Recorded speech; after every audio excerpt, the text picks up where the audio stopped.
Cloudy skies in golf. Judy Scarafile Field here in Hyannis as the Harbor Hawks will take on the Falmouth Commodores for Game 2 of this Western Division matchup. First round in the playoffs here. And Gabe, last night, Hyannis taking a tough 6-0 loss at the hands of the Falmouth Commodores, at the hands of good pitching. Jeffrey Passantino, the best pitcher in the league, got the win. And tonight, Gabe, Falmouth, they have a guy on the mound who almost rivals Passantino in how talented he really is.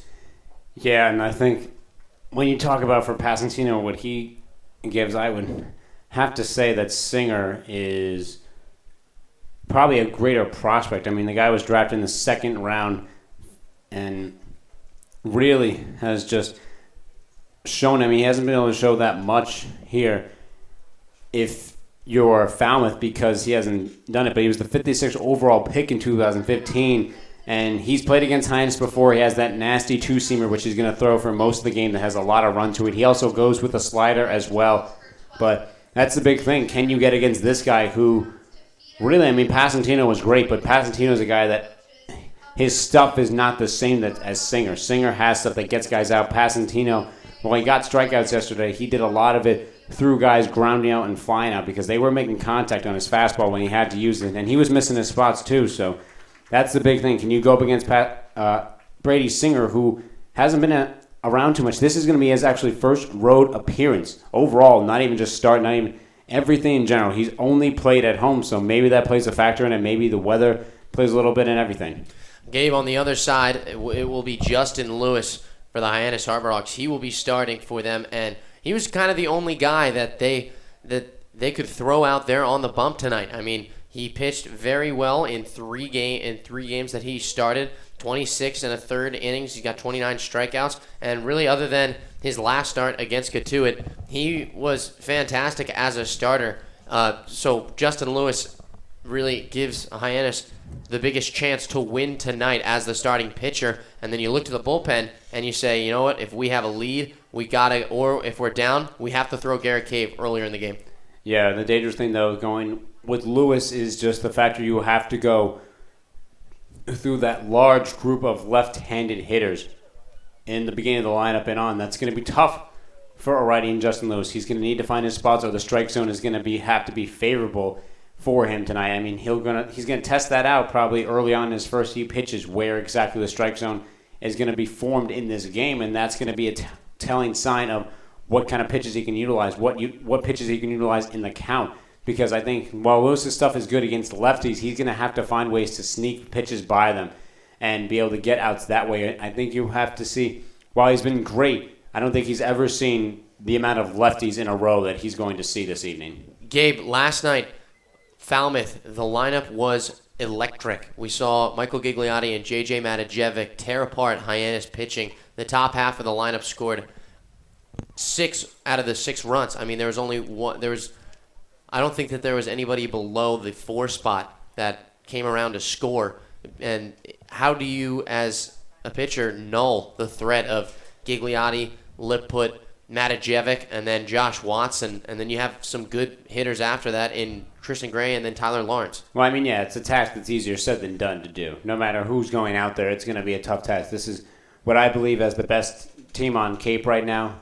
It's just the best team overall. Hitting-wise, they're all on fire. I mean, Matajevic especially, what he did, not only just yesterday, but what he's done coming to the end of this season, and just from being up here in general. If he was up here from the beginning, he would have definitely been an all-star for Falmouth. Or maybe an MVP, dude, maybe MVP, to say the least. But Gigliotti is up here too, and he's been doing great. I mean, that's what you have to go through. This isn't going to be a game where you're going to find a way to shut out Falmouth. You are going to have to give up a run at some point. I think that's inevitable against Falmouth, unless Lewis's stuff is just amazing, which it could be, but I don't think you're going to escape without allowing some runs here to Falmouth, which is why I think in the end it comes back to the offense. The offense needs to find ways. Yesterday they had the bases loaded with the best pitcher on the Cape in Passantino, and they couldn't put a run across, and then he shut him down the rest of the game. You have to, if at very least it's for this one game, you have to find ways to capitalize on any opportunity that you're given. Gabe, the offense is the real question mark for this Hyannis team right now. 9 straight games that they have lost since the All-Star break, and you look at the offense and the production, there hasn't been any. They have not been manufacturing runs. They have not been able to get clutch hits. They've been striking out a lot, and tonight they send out an eerily similar lineup to last night's Hyannis team that just was blanked by Pasantino. We'll look at the lineup for Hyannis. It will be Zach Rutherford leading off again, Jordan Rogers in the 2-hole, Dylan Busby in the 3-hole as the designated hitter, Cody Henry, then Chris Hudgens, Cameron Este, and then it'll be Habercorn, then Tanner Kerher making a start at second base tonight, and then Peter Zyla out and right. So when you look at that lineup, you see the big five concentrated at the top, and then you look at the last four, and you see maybe they can piece together a hit or two here and there. Yeah, I think that's the biggest thing you look for. You have to find ways to make hits or even get walks. I mean, like we look at Falmouth. Falmouth has ways to score runs in different manners, but that's the big thing. It's not just getting hits, it's capitalizing on when you're on base. That's the big thing. If you have to play small ball, which they've done a couple of times, you have to do that. You have to find a way to break open this game and give your pitcher, Lewis, something to work with. We will take a break here at Judy Scarfile Field, and we will step aside for the national anthem. Stick around for the play-by-play broadcast brought to you by Gabe Sustick and Jack Keffer here in Game 2 of the Western Division playoffs between the Commodores and the Hyannis Harborhawks.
We'll get things started here at Judy Scarfile Field. Justin Lewis and the Harborhawks, they take the field for what could potentially be the final time here at Judy Scarfile Field in this 2016 season. They are facing elimination against the top-seeded Falmouth Commodores, and they send Justin Lewis, the right-hander out of the University of Kentucky, on the mound. He will be pitching to Chris Hudgens behind home plate.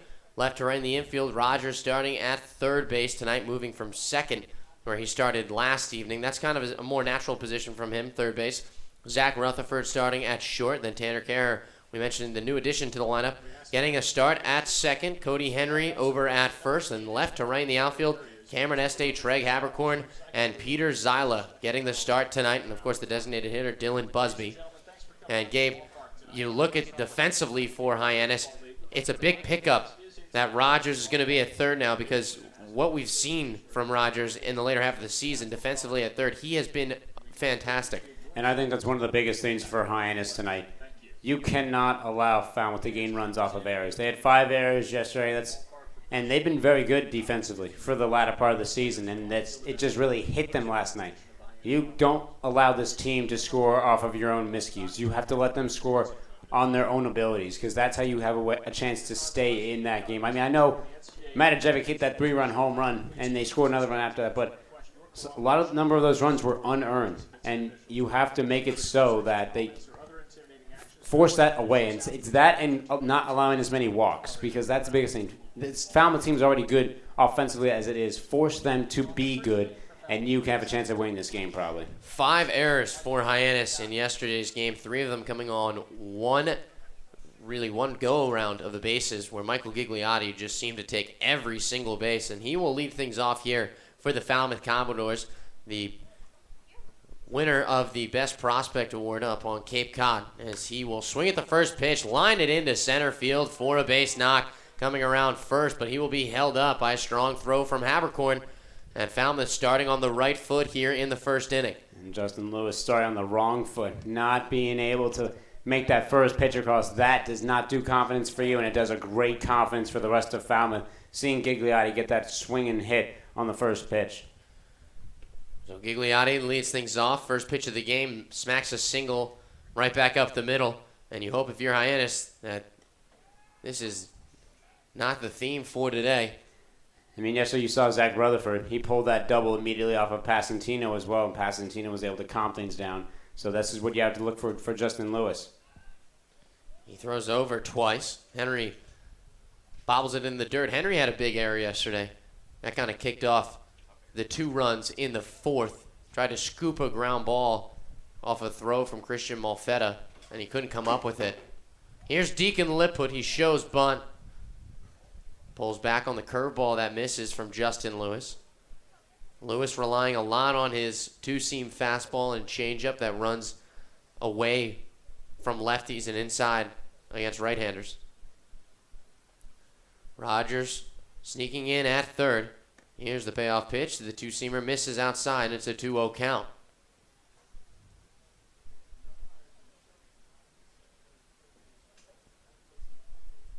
Gigliotti with a big lead over at first. A good throw from Lewis, but Henry unable to get the tag down in time. And Lewis, he has an opportunity. Gigliotti, when he sees his motion, takes a big jump at some point.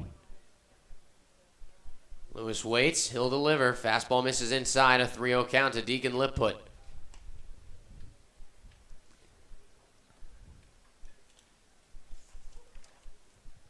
Lipwood this season out of Florida hitting .260. He takes a strike from Lewis.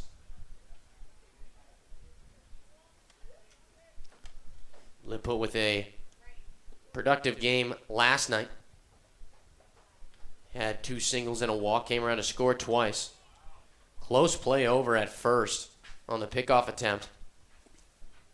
Yeah, he almost got Gigliotti sleeping that time. And a little bit quicker, and Gigliotti, I think he might have just gotten under that tag. Smacks this one in the hole. Gets out into right. Gigliotti's around second. The throw to the cutoff man, and Rutherford goes all the way to third. Good play by Zach Rutherford as he fakes grabbing that cutoff throw, and it keeps Deacon Lipwood at first base. And I mean, Gigliotti, just amazing speed off the turn of second base. He really, I feel like there's not many times he's not going to put his head down and just gun it over to third base on any base hit, aside from maybe being into left field. But I think every time he's always thinking about going 3 and taking 2 bags, and that's just a big help with the guy in the leadoff spot to have that mentality. Here's the man who put Falmouth in the lead yesterday. J.J. Matajevic hit a 3-run bomb in his first at-bat. Takes a strike from Lewis. Or excuse me, in his second at-bat. The top 3 hitters for this Commodores team, they had 6 hits out of the 10 last night. Lewis will throw over to first. The only stat that you look at that gives you some hope against Matajevic is that he's hitting .250 on the road with only 2 doubles. The pitch is roped into right. Zyla is going to come down with it.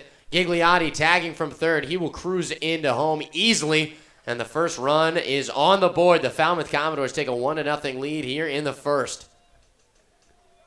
And look, Falmouth is a great offensive team, but they found ways to score runs. I mean, like I said, this team is going to find ways to score runs. It doesn't matter how they do it. And Lewis is just showing some struggles early on in this game that you hope he finds a way out of it, and then he figures things out with Core in the dugout between innings.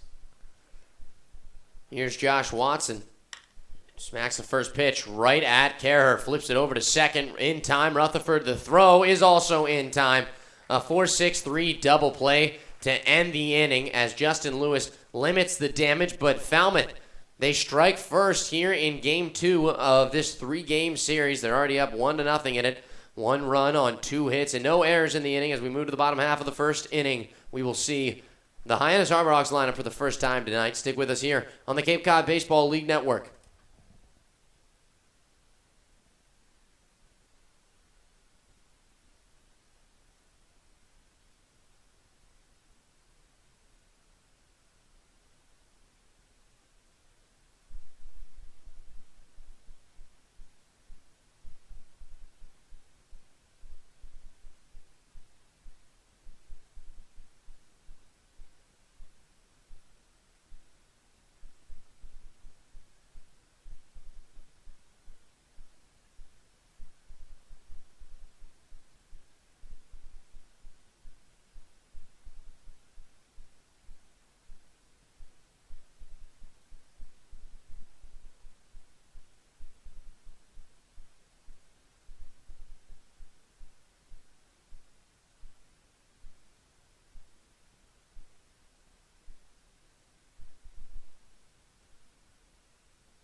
Bottom of the first, and we'll get to see Brady Singer for the first time on the road this season. Brady Singer going to be a sophomore at Florida, and he has just fantastic stuff. Was drafted in the 2nd round by the Toronto Blue Jays out of high school, and he did not sign with them, despite what I'm sure was a tempting signing bonus. Instead, wanted to go and play ball at Florida. Had a decent season in his first year. 2 wins, 2 losses. Over a 4 ERA and 23 appearances out of the pen. As he takes a first pitch strike, he delivers a first pitch strike to Zach Rutherford, the leadoff man who led off yesterday's game with a monster double. Swings through this curveball. Yeah, and I mean, look, when you get picked out of high school in the 2nd round, a lot of the time you're going to get that mentality of, if I'm going to get this high drafted out of high school, what if I go to college for a couple of years? Maybe I can make it in the 1st round. 0-2 pitch, fastball just misses. He's definitely 1st-round talent, and I think that'll get taken in the 1st round. He's still got 2 more years of college. 1 more year up here. Here's the 1-2. Curveball is flared right over Gray's glove. Zach Rutherford leads things off for Hyannis with a little base hit here in the 1st. Yeah, and that's big for Rutherford, going opposite field there, right over the glove of Gray. And hopping up, and it looked like he kind of felt awkwardly on his legs, but he'll be fine. But that was a nice job by Rutherford, where you could see early on he was watching that 2-seamer come in along with the slider and see how far it's going to run and just kind of calculate when he can get the swing on. I think he just got it there to fly it over Gray's head. Here's Jordan Rogers. Takes a strike. Rogers was 0 for 4 yesterday. He really has not been hitting well. Was hit 205 in July, even though he was an all-star this year. Fastball's fouled off his shin. But now this is the big thing that I think you look for in Hyannis. I know Zach Rutherford's not the fastest guy, but at some point, how much do you want to play small ball just to try and move runners into scoring position to get a hit here and there and maybe score a run, since you're already down 1-0 already to Falmouth? Here's the 0-2. This one is popped up high and deep into center left field. Gigliotti ranges over. He'll make the grab. Rogers now on an 0-15 streak. The next batter for the Harbor Hawks, the designated hitter from Florida State, number 3, Dylan Busby. Well, here's Dylan Busby. Got a man on first base for him with 1 out in the 1st. Falmouth up 1-0 already. Sacrifice fly from J.J. Matajevic, who has Now 6 RBIs in the series out of 7 runs scored for the Commodores. First pitch, curveball. Look at that movement. And maybe a little bit of added push here for Dylan Busby. Florida matchup against these two guys. A little interstate rivalry. Chopper foul. Yesterday you saw Passantino throw Busby a curveball. And big swing and a miss on the inside corner. And that's really all Dylan Busby saw the rest of the game. Curveballs from Passantino. Yeah, and I think that's part of the big thing of what you see from Passantino that has helped him be dominant up here on the Cape.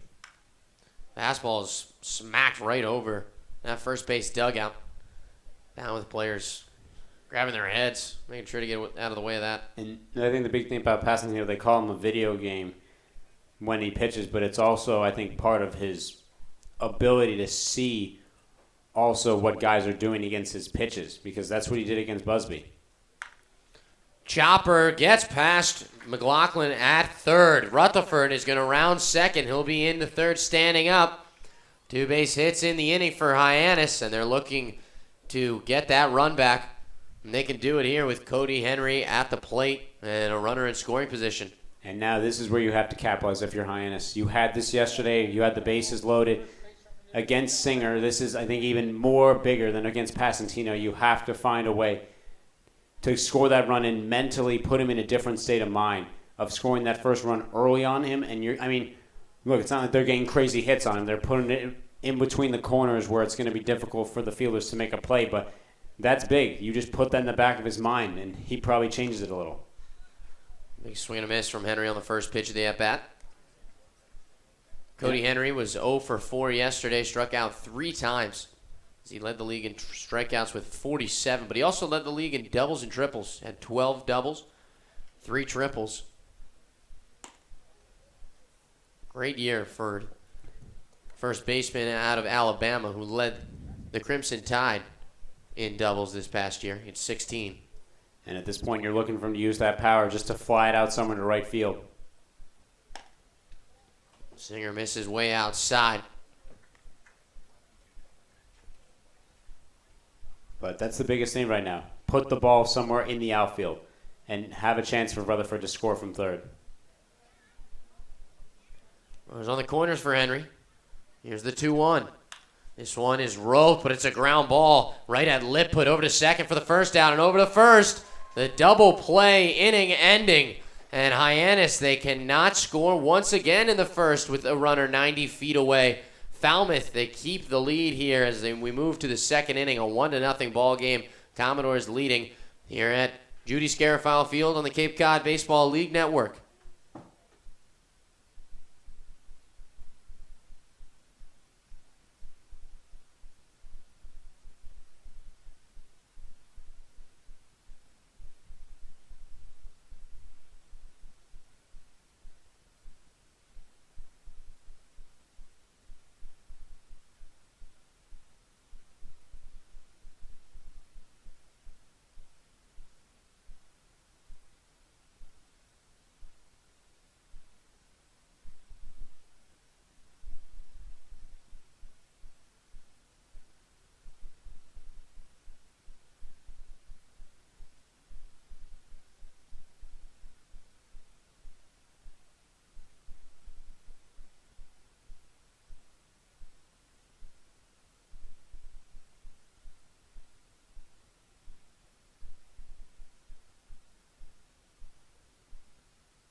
Now in the second inning.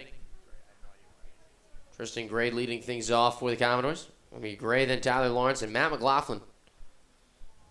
Justin Lewis giving up 2 hits in that top of the first inning. A run that came across off the bat of J.J. Matajevic, a sacrifice fly into right. A lot of movement on that 2-seamer from Lewis. But it doesn't seem to be honing in quite like it was in his first 2 starts. 1 pitch, big swing and a miss. Lewis was brilliant against Bourne and Falmouth the last time that he faced the Commodores. He only gave up an earned run in 6+ innings. That earned run did not come when he was pitching. 6 scoreless here at McKeon Park. Only gave up 2 hits as well. 2-2 pitch, big swing and a miss on the curveball. Gray goes down, and there's 1 away here in the second. And that's the biggest thing now for Lewis. I mean, you knew the team was going to struggle offensively, but still not being able to score in that runner on the corners and 2-out situation doesn't help. But now, now you have to put your head down, go out there, and try to keep this as a 1-1 game, 1-run game, and hope your team gets back into it. First pitch misses to Tyler Lawrence. Lawrence had a hit in yesterday's game. Low base knock. Takes the next pitch for a ball. 2-0 count. Lawrence 7 home runs on the year. Tied 2nd in the league. As Lewis pumps in a curveball for a strike. And now this is, I think, the other bigger task for Lewis here is this bottom of the lineup. Curveball, same spot, but it misses this time. You have to find a way to limit any damage that's done by this lower part of the lineup that comes in as a lot of righties that you can deal with. Oh, and Lewis just plunks Lawrence right in the back there.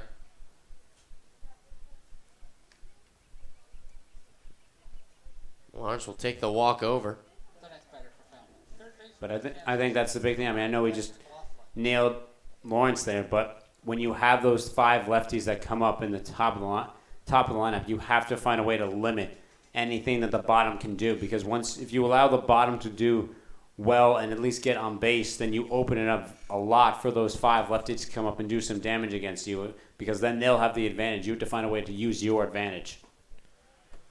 That was one of the biggest problems last night, is that Gonzalez just couldn't put away the bottom of the lineup, and they bring up those top 3 guys. Here's Matt McLaughlin, third baseman. 1-0 pitch is fouled off. McLaughlin had 2 hits last night. Single and a double. Also stole a base. Had a good evening.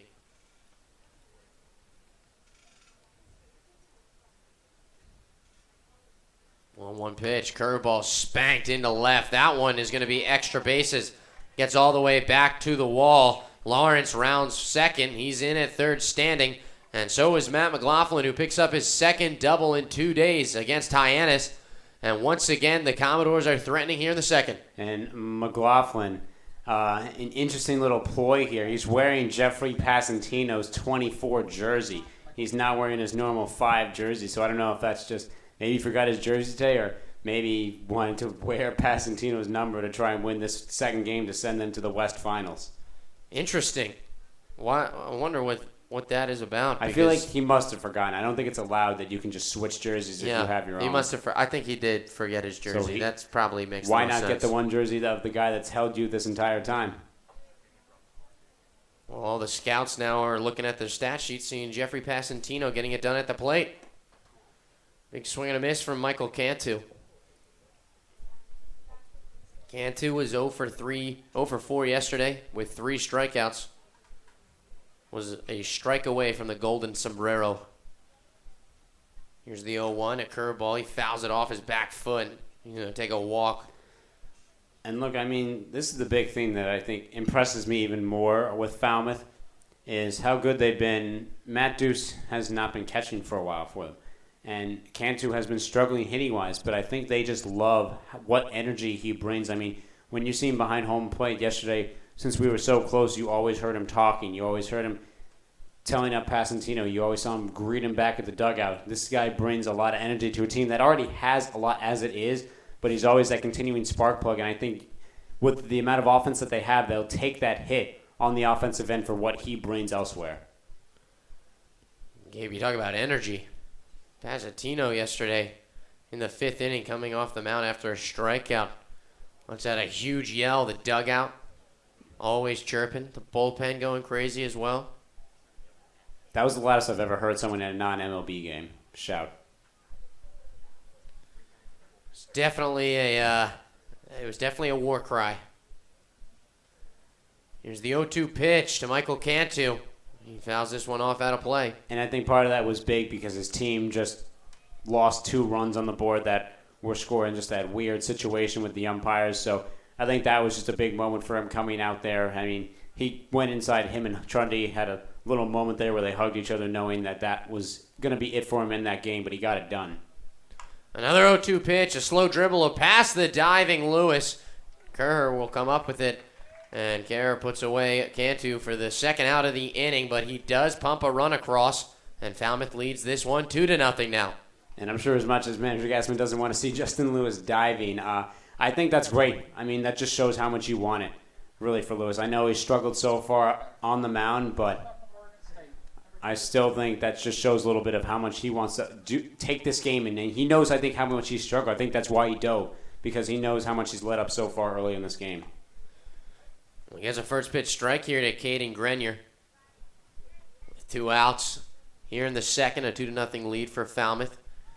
As Matt McLaughlin stands at third, he kind of set the whole inning up with that big double. Grenier fights off the inside pitch, fouls it off, and it's now an 0-2 count.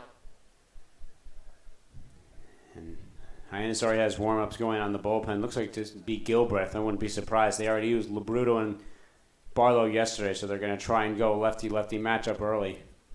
But, I mean, they're going to throw the kitchen sink at Falmouth. 0-2 pitch is upstairs.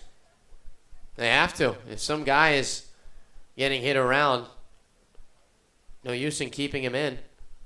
You got to get somebody who's going to get these lefties out. 1-2 pitch upstairs again. Hyannis stranded a runner 90 feet away with 1 out in the bottom of the first inning. Henry hit into a 4-6-3 double play to end it. Lewis gets a big strikeout here as Caden Grenier slams his bat on the ground after the strikeout. He strands a runner on third for the Commodores. But nonetheless, they do strike one more here in the top of the second inning. It's a 2-0 lead for Falmouth over the Hyannis Harborhawks in Game 2 of this Western Division playoff series. Stick with us here at Judy Scarafile Field on the Cape Cod Baseball League Network.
Moving to the bottom of the second inning.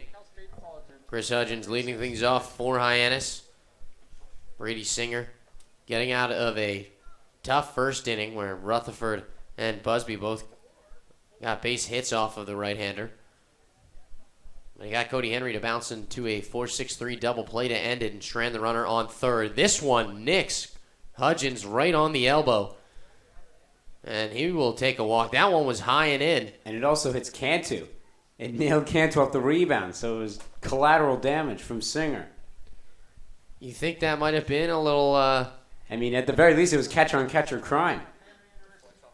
I mean, Lewis hit Tyler Lawrence in the top of the second. That one looked like it might have gotten away from Singer. I think that got away. And Lewis also, I don't think his intent was to hit Lawrence, but you never know. First pitch of the inning. Here's Cameron Este, fouls this one off the inside corner. And I mean, Hudgens, I know you always say whatever gets you on base.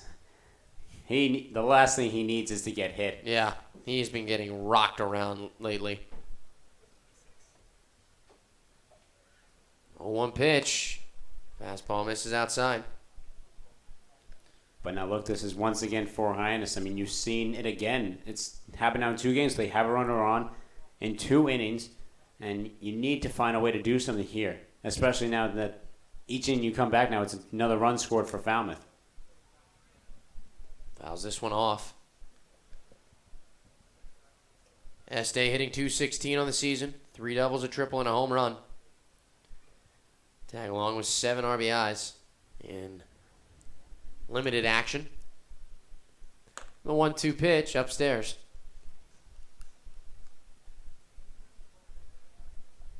Este really turned it on in the middle of the season.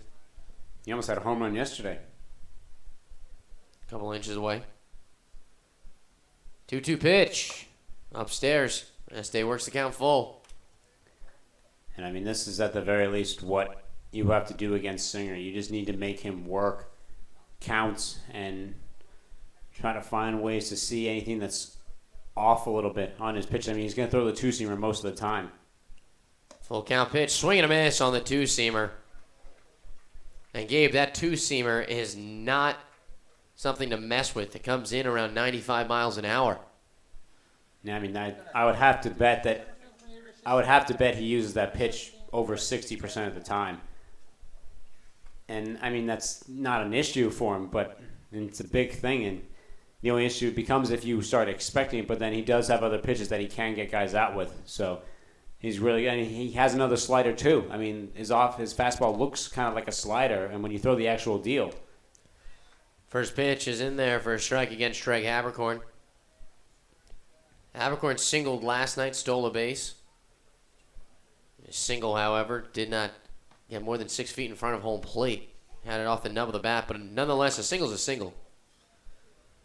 A hit's a hit. Especially against a team that does not give hits up a lot in the Commodores.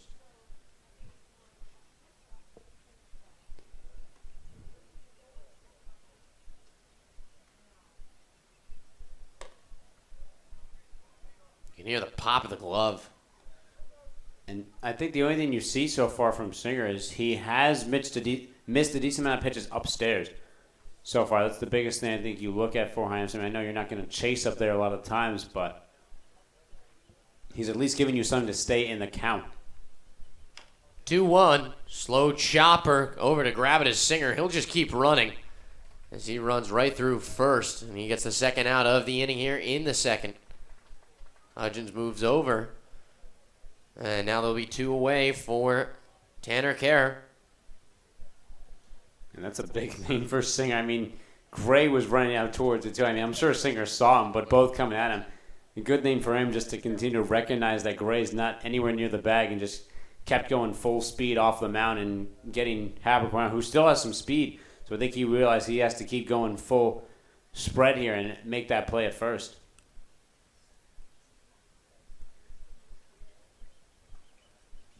Well, here's Kerr. Judson University, 2 for 4 on the year on Cape Cod. Came up late as a replacement.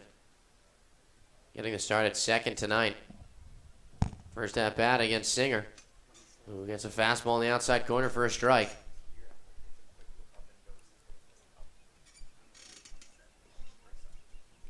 One arm warming in the Hyannis bullpen looks to be Lucas Gilbreth.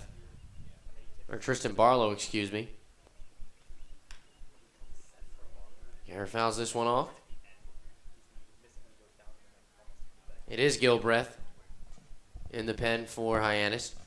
He could be coming in this next inning to face the top of the order, and that's how Hyannis might have to work things, is use their left-handers.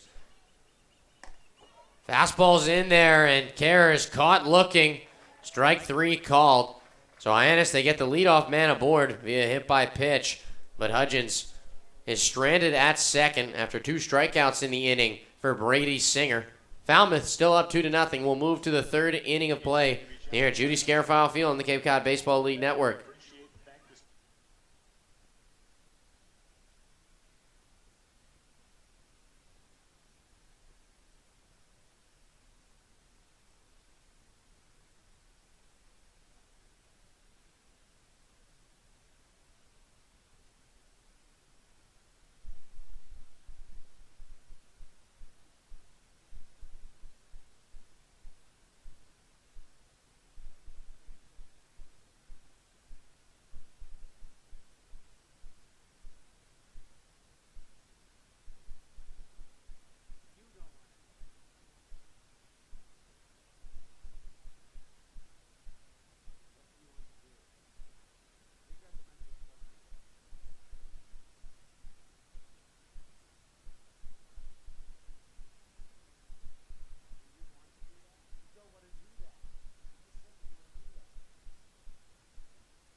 Top of the lineup due up for the Commodores here in the 3rd.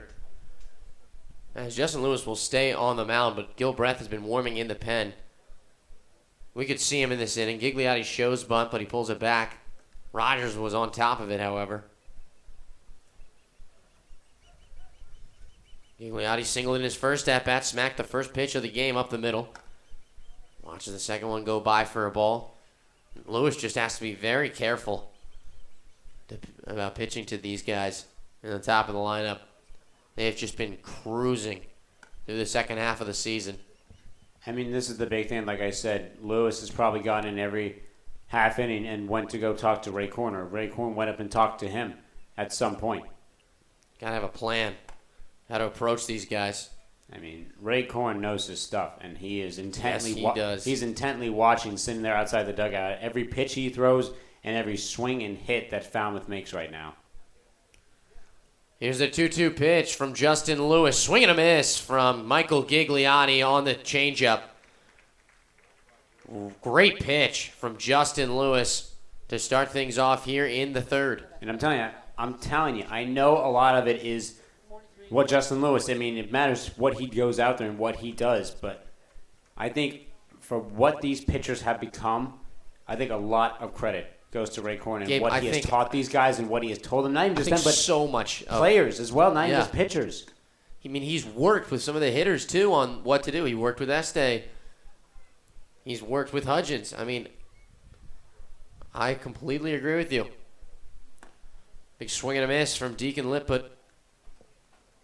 I mean, I guarantee you he looked at everything that he's seen from every batter so far, and he's telling Lewis, this is what you did in that first at-bat, do this a little bit differently.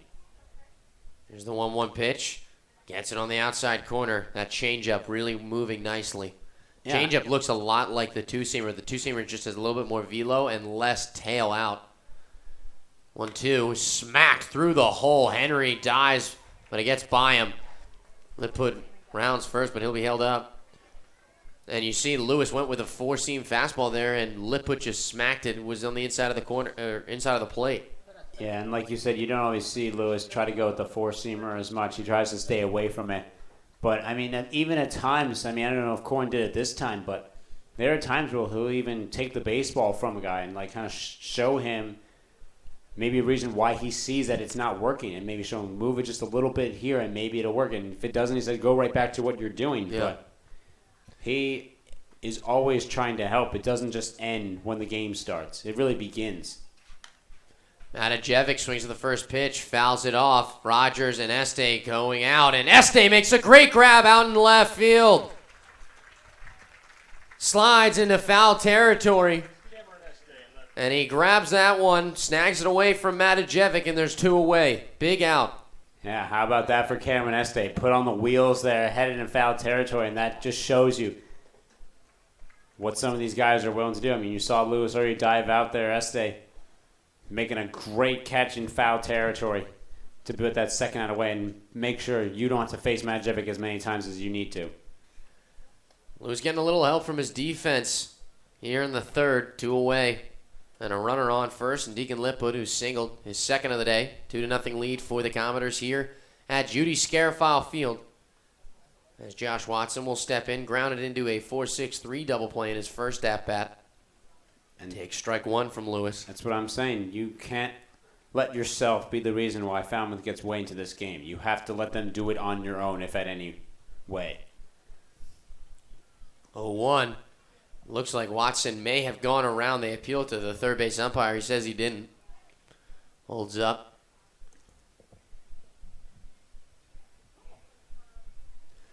Este with a fantastic catch. Not really known for his glove. A lot of other outfielders who you can plug in there defensively that you would, assume. Never know what happens when you're put against the wall. Yeah. What you can do. Este wants to play. Here's the 1-1 pitch. Swing and a miss. Off on the pitch goes Lipwood, and he slides in safely at second. The throw from Hudgens offline. Yeah, I think he gets that one offline. I think he has a much better shot of getting that out of Lipwood. I mean, Lipwood slides in. He slides in maybe a second earlier of what Rutherford comes in flying. If you get that on the tag in front of him, I think he gets him out and he ends this inning.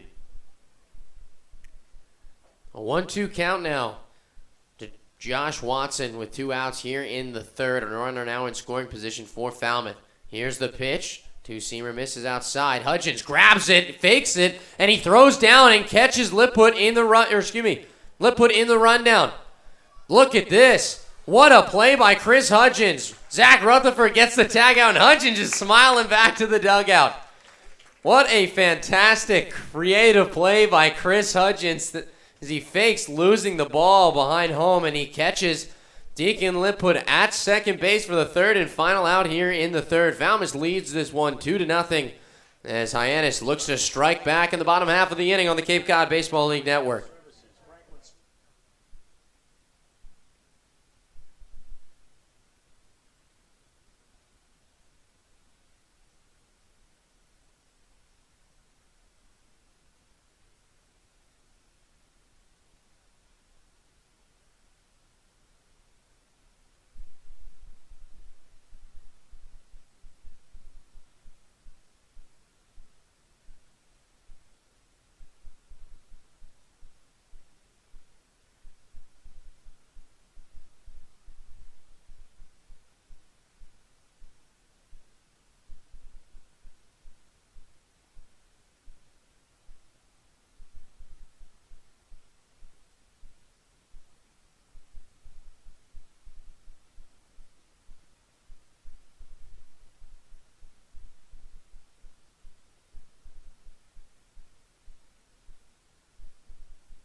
Peter Zyla, the 9-hitter, to lead things off for Hyannis against Brady Singer in the third.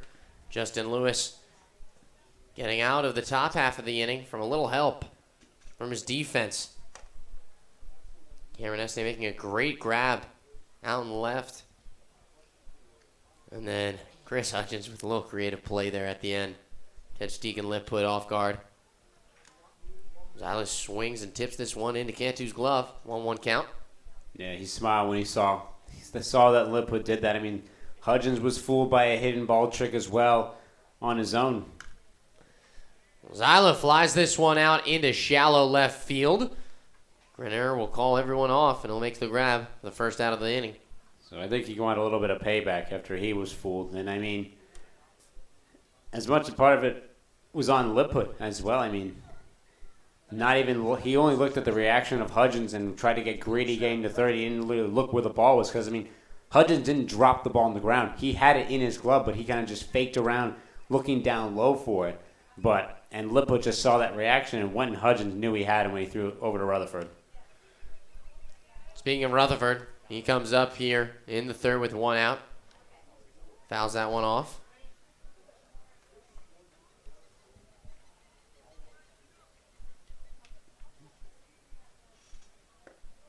Singer gets this one in for a strike, an 0-2 count now to Rutherford. Singled in his first plate appearance. Had 2 doubles yesterday. Singer kicks and deals. That one riding up and in. Cloudy day here in Hyannis, which was once a gorgeous afternoon. Lots of wind, but still sunny. And then around 5 o'clock, the clouds rolled in. High chopper over to McLaughlin. He'll take his time and he'll throw over to first, 2 away. Michael Cantu running all the way to the dugout to high-five his teammates on the bench. I mean, this is why you have him in the game. I mean, the culture, the energy. And that's, Gabe, that's something that we talked about with Hyannis and how they don't really have that, but it's out of their control. It's not that they don't have it. They're a very friendly, supportive clubhouse, but they don't have the same kind of bonds that a lot of these teams do because there have been so many changes on the roster throughout the summer. yeah, I mean, it's hard to do that with the turnover that you get to stay as close. I mean, Falmouth has not had that much turnover at all, and they've been able to stay close with each other. 1-1 pitch is fouled off by Jordan Rogers, who flew out in a center in his first plate appearance. I mean, they only lost one guy. They lost Kevin Merrill. And to think what this team would be if he was on this team is Scary. Yeah. 1-2 pitch, swing and a miss on the two-seamer inside. Jordan Rogers knows that pitch well as he struck out on it before at Gov Fuller Field. But here at Judy Scarafile Field, the Commodores leading 2-0 in Game 2 of this Western Division Playoff Series as we head to the 4th inning of play here on the Cape Cod Baseball League Network. Urgent care is now available at 4 Cape Cod healthcare locations: Hyannis, Falmouth, Sandwich, and Harwich. Open after hours and weekends, staffed by ER physicians. Expert care when you need it. Learn more at capecodhealth.org/urgent care.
Fourth inning of play here, Judy Scarafile Field. Lewis on the mound as he will face Josh Watson to start things off. Who was up to bat in that third inning when Lipwood got picked off a second. Gabe, we talk about how important Chris Hudgens is. I mean, that play just kind of defines it. He gets it out when they need it, you know?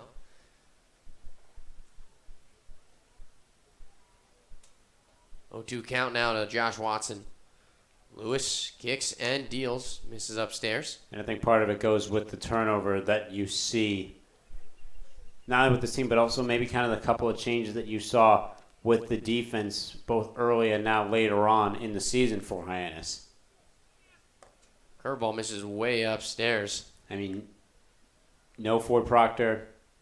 You don't have Brett Netzer. Rogers had to move to left field, which at this point I feel like looks like a bad mistake for Hyannis, then moving Dylan Busby. And then I think you just see how, I mean, they were pretty continuous on that change at some point, but I don't think they ever truly found the exact defensive formation that they would have wanted.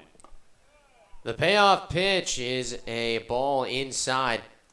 Lewis gets an 0-2 count to start things off against Josh Watson, but he ends up walking him. And the first batter is aboard, and that looks like it's going to be it. Chad Gassman calls to the bullpen. He points over to Lucas Gilbreth as Justin Lewis gets the start here in Game 2. He's upset. He doesn't want to give up the ball, but unfortunately he will have to.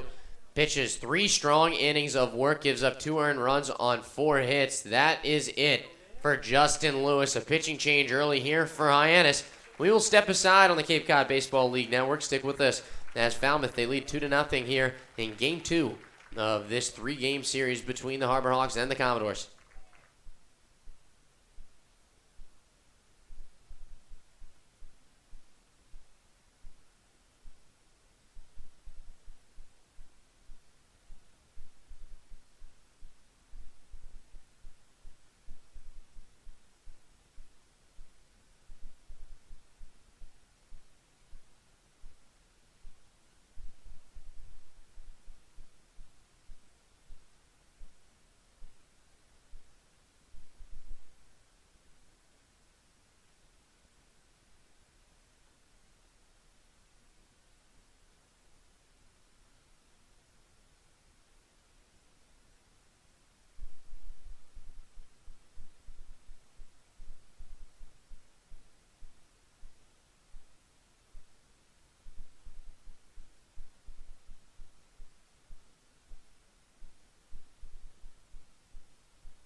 Pitching change for Hyannis here in the 4th.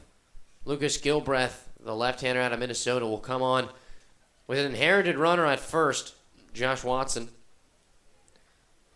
As Gilbreth will face Tristan Gray, who attempts the bunt, but he pops it way upstairs out of play.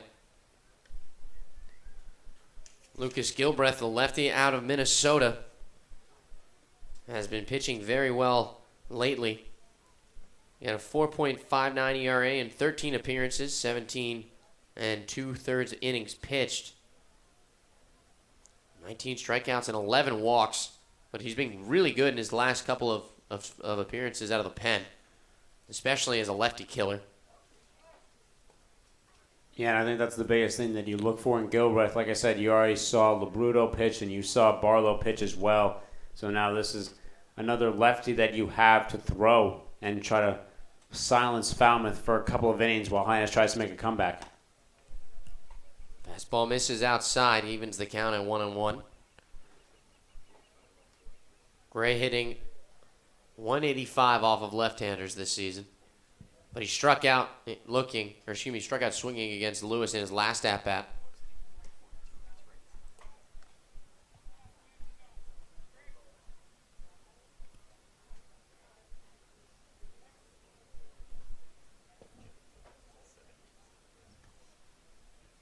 Here's the payoff pitch. This one is flown out into deep left. Este going back.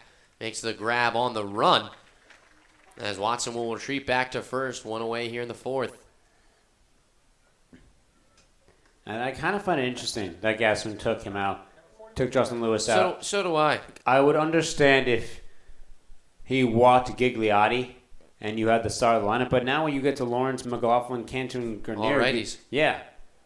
And I feel like Lewis was finding his stuff a little bit more going into that inning. I think that one. I know you want to limit it as much, and I think maybe you wanted to get Watts or you wanted to get Gray out, and you want to just get that first out in the inning. But I really would have wanted to see Lewis staying there for a couple more batters to see how he does. Swing and a miss from the DH and Tyler Lawrence. Tyler Lawrence hitting .318 against right-handed pitching, 318 against right-handed pitching this year. And against lefties hitting .296. Snap throw down from Hudgens is not in time. Chris Hudgens is headhunting right now for any Falmouth Commodore that is even thinking about stepping too far off the bag. Any Commodore that's looking to steal, he is gunning every time he can. 0-1 pitch is in there for a strike. 2-0 lead for the Commodores here in the fourth as they struck in the first and the second inning. Here's the 1-2 pitch. Curveball gets way inside, bounces off the back wall. Hudgens won't have a play on it. That one missed very inside. As Lucas Gilbreth will be credited with a wild pitch. I think he would have tried to do it if the ball kept in his glove and if he had made the transfer to his throwing hand. I think he would have tried it. I mean, I think he's going to feel a little bit more now after making that pickoff throw in the previous inning. 2-2 count now to the DH and Tyler Lawrence. Runner on second with the one out in the inning. Payoff pitch, a fastball that just misses on the inside corner.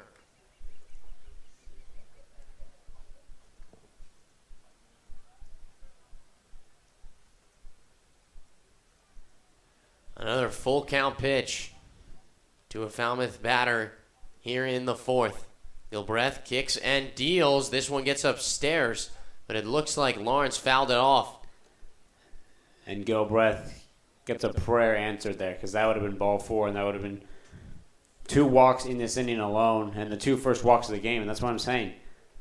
They hadn't have any walks before. There was a hit by pitch by Lawrence, but he was able to score. And that's what I was talking about. You have to force Falmouth to play their offensive game. Next pitch is popped up. Henry working his way back to the outfield grass, makes the grab. And there's 2 away here in the fourth. Gilbreth trying to strand the leadoff runner in Josh Watson, who got on base with a walk. It's tough saying it because Falmouth comes in here to the playoffs as the most walked team on Cape, which is how they've scored a lot of their runs because they get them on base. And that's one way you kill a team, is that they don't have a lot of hits. They're the third least hits. So clearly they need to use other ways to get on base no matter how hot they are. They've had to use other ways to get runners in. Just efficient when they do get runners on. Here's Matt McLaughlin. Doubled in his first at-bat. Takes the fastball in the inside corner for a strike. 2 away here in the fourth. A 2-0 lead for the Commodores. They lead the series 1-0.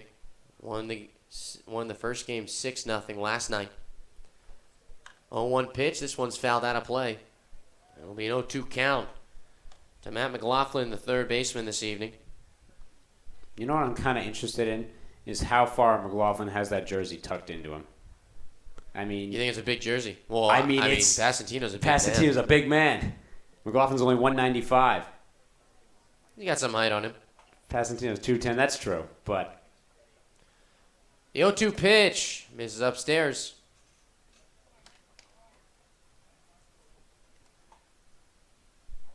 But I mean, it's not a huge difference. I mean, McLaughlin's only 6'1". Passantino's 5'10" as they list, but apparently on the Lipscomb website he's 5'8". Here's the 1-2 upstairs. I don't know why you would do that if you were Falmouth. Put 2 inches on even though the team website has him.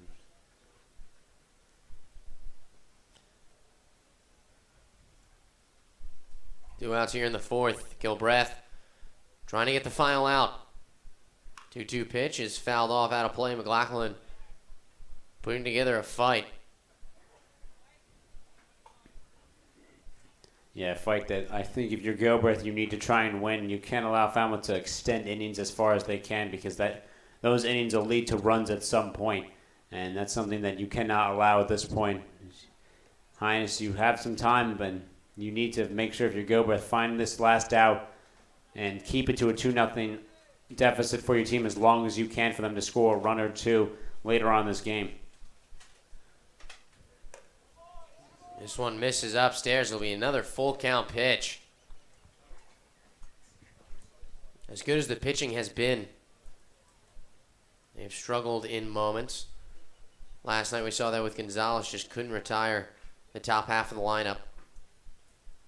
Gilbreth, a lot of pitches here in relief, but he can retire with a strike. Instead, he misses low. It'll be a 2-out walk to Matt McLaughlin, and now 2 runners on for the Commodores. And this is what I'm saying. You can't allow this. 2 walks in the inning alone is too many if you're Hyannis. You Agreed. can't allow more guys to get on than you need to allow. I mean, Cantu, I know he's struggled, but this guy's been the energy of the team. If you find a way to give him a hit, that's going to just completely pump up the dugout and everyone in it. And last night, 2 runs in the 4th inning came with 2 outs.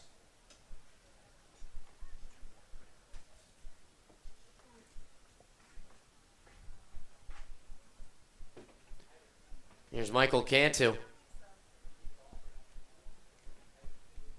Cantu 0 for 1 on the day with a ground out. Swings through the first pitch from Gilbreth.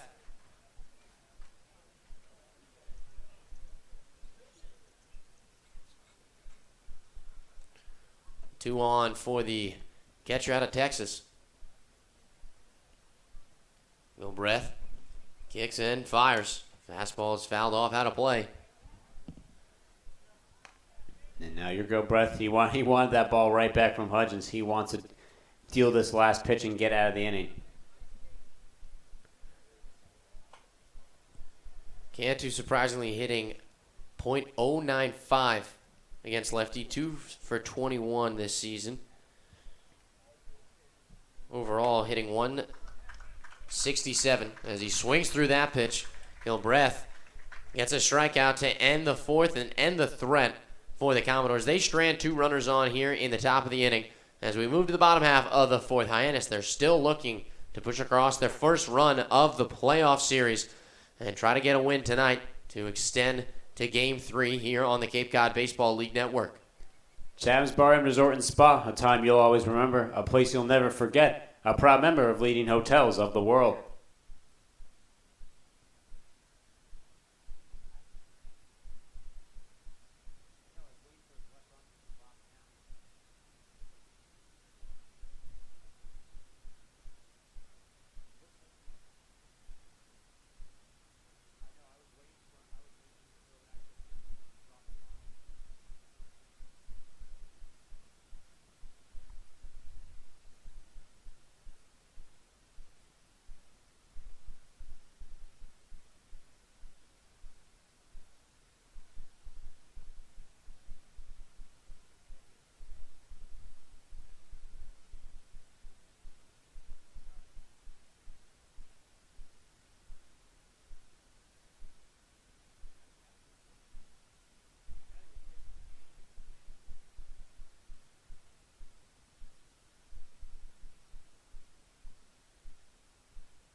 Florida State.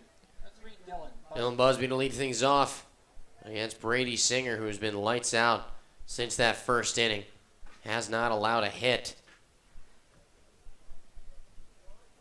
Busby, one of those hits in the first, but he swings through the curveball here.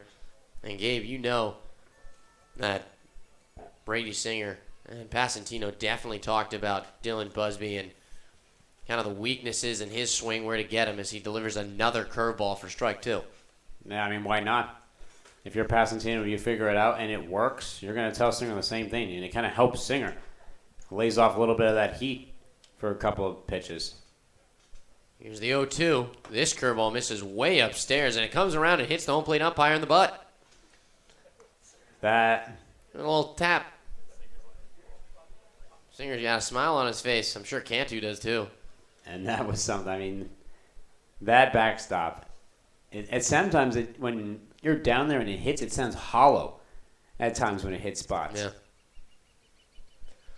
1-2 pitch. Curveball misses outside. 4 straight. Singer kind of working a slider there as well. And, I mean, I think he's just got trying velocity. I think he's trying to fool Busby. He's thrown 2 curves so far. Here's the 2-2 pitch. In the inside corner. Swing and a miss from Dylan Busby.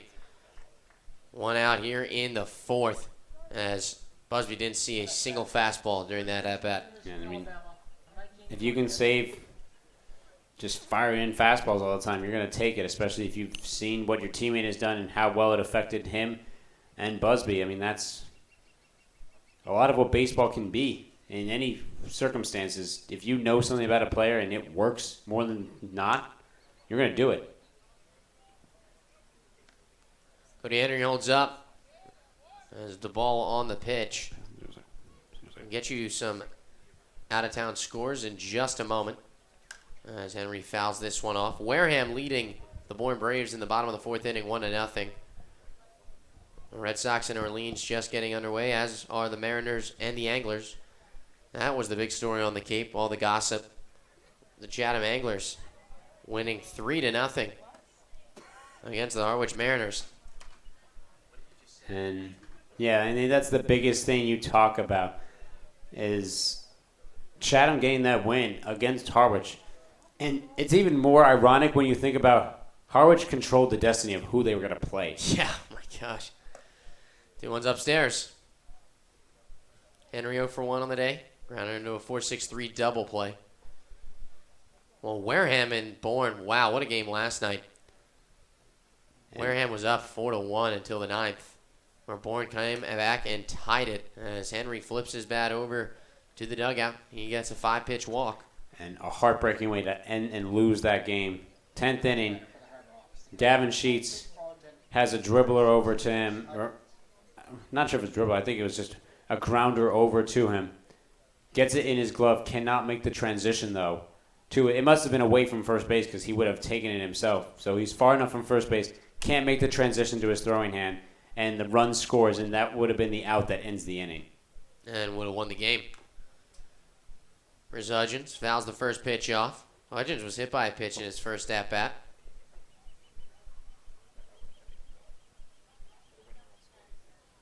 You mean the winning run scored on that one? Yeah. Why did I thought it was the tying run for some reason. No, that was the winning run. Wow. In the 10th. Bourne scored once in the 6th, once in the 7th, once in the 8th, once in the 9th, and once in the 10th. Continued to tack on runs.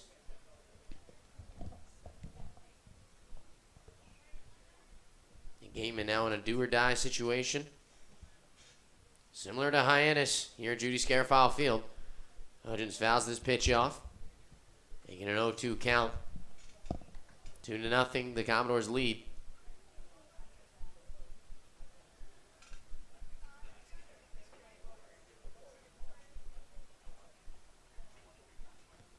Here's the 0-2 pitch. Curveball misses inside.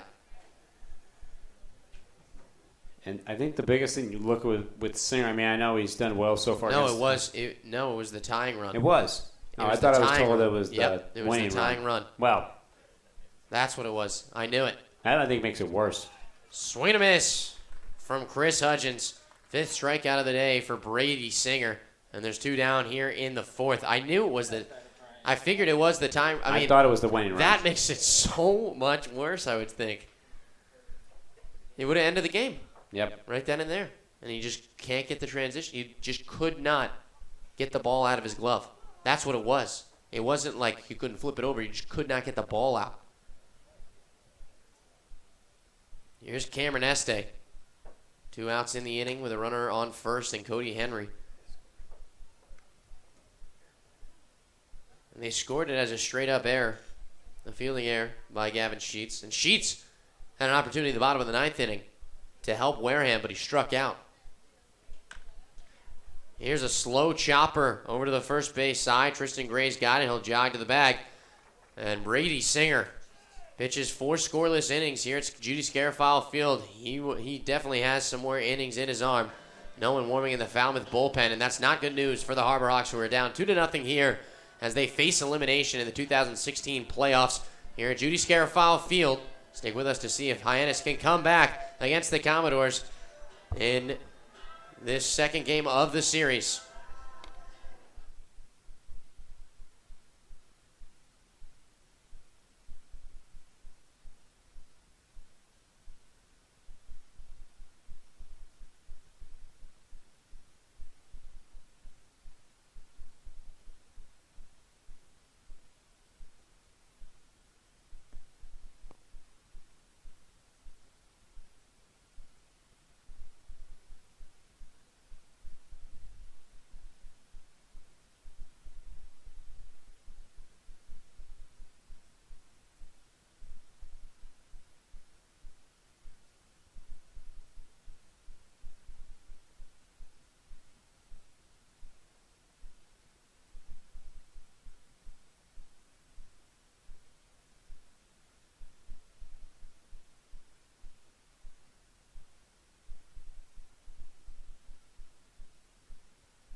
Top of the 5th inning.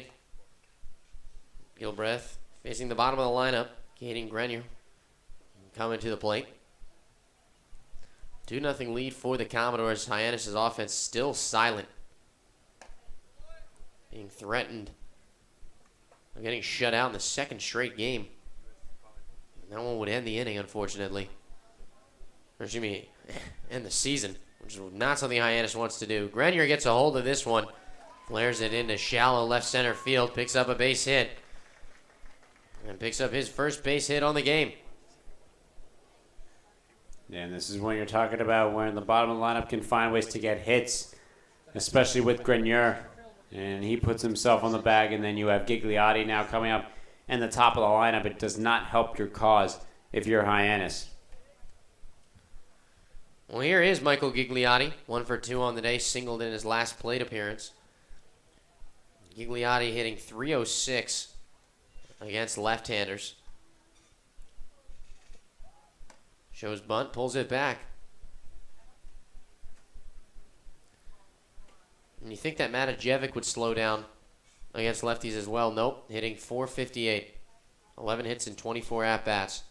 Gigliotti shows bunt again, drag bunt. Gilbreth comes up with it. He'll throw over to first, and Henry gets it, but they're going to say that he was off the bag. They're going to say that Cody Henry was off the bag. There is no way.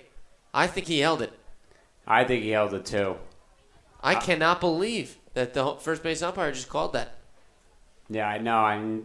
Listen, it's not the same first base umpire. It's not the same first base umpire of yesterday, but first base umpiring has had a great struggle in these past couple of games. Rick Force, the umpire tonight, and I cannot believe.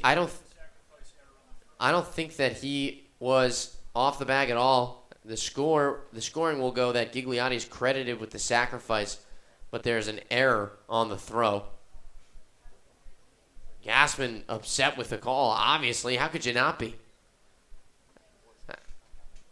I thought that Henry held it. I thought that was what made the play so special. And I mean, I think that's the biggest thing is that what happens yesterday. I mean, I know what happens yesterday is in favor of Hyannis, but Trungy was furious about that call. How could you not be? You know? And it's just a coaching mentality to let stuff like that happen in the game. And I mean, it's a close play. I mean, you don't have replay there to really help you out. Last night, it seemed that the first base umpire overruled the other field umpire who was closer to the play because he was the head of the umpiring crew.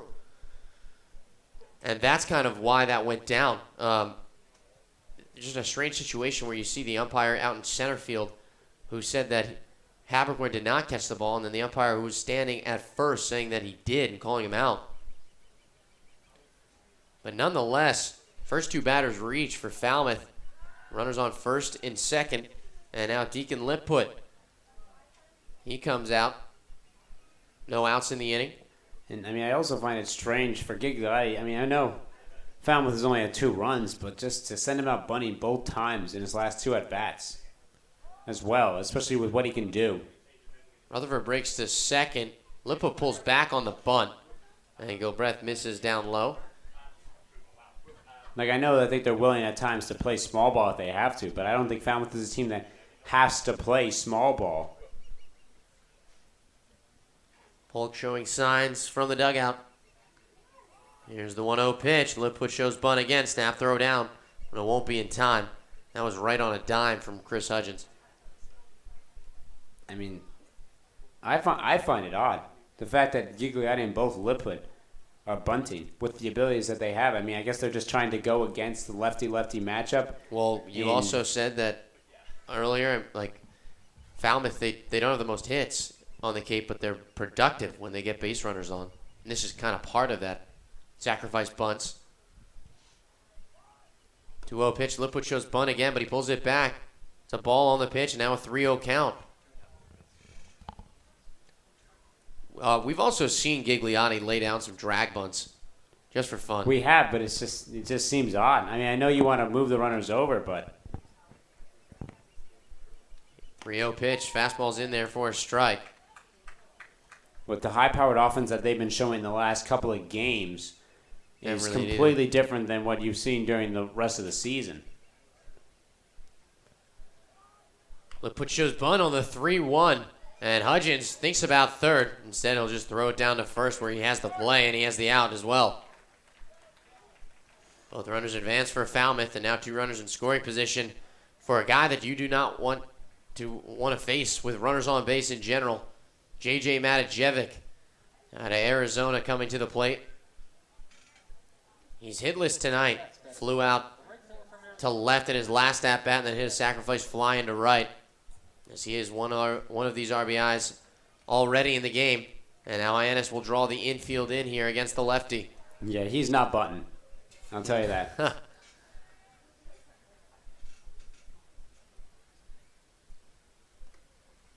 Curveball. Great play by Chris Hudgens. Gets in the dirt. And I mean, Would you walk Matajevic right now with a base open and one out in the inning? I mean, you have Josh Watson next after him. A switch hitter. Instead, you have the lefty-lefty. But again, Matajevic hitting .458 against lefties this season. I mean, either way is not going to help your cause. I mean, if you find a way to get... The only way it works is if you can get Watson out. And here it comes. They're going to walk Matajevic, the intentional walk. And it's a smart one at that, as Josh Watson is hitting .214 against lefties this season. Only has 6 hits against them. Here's ball 4. Matajevic will take the walk, and his teammates encourage him on how good of a batter's eye he has. And it looks like that's going to be it for Lucas Gilbreth here in the 5th inning. He gets an out, but he will leave the game with the bases loaded. Falmouth threatening to score more runs with 1 out. And they have a 2-0 lead already. And with Josh Watson and Christian Gray due up, looking to pump across some more. We'll step aside for the pitching change here at Judy Scarafalo Field on the Cape Cod Baseball League Network. Hyannis down 2-0 to the Falmouth Commodores in Game 2 of this playoff matchup.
James Harrington, the right-hander, comes in relief. Bases loaded as he faces Josh Watson, the switch hitter.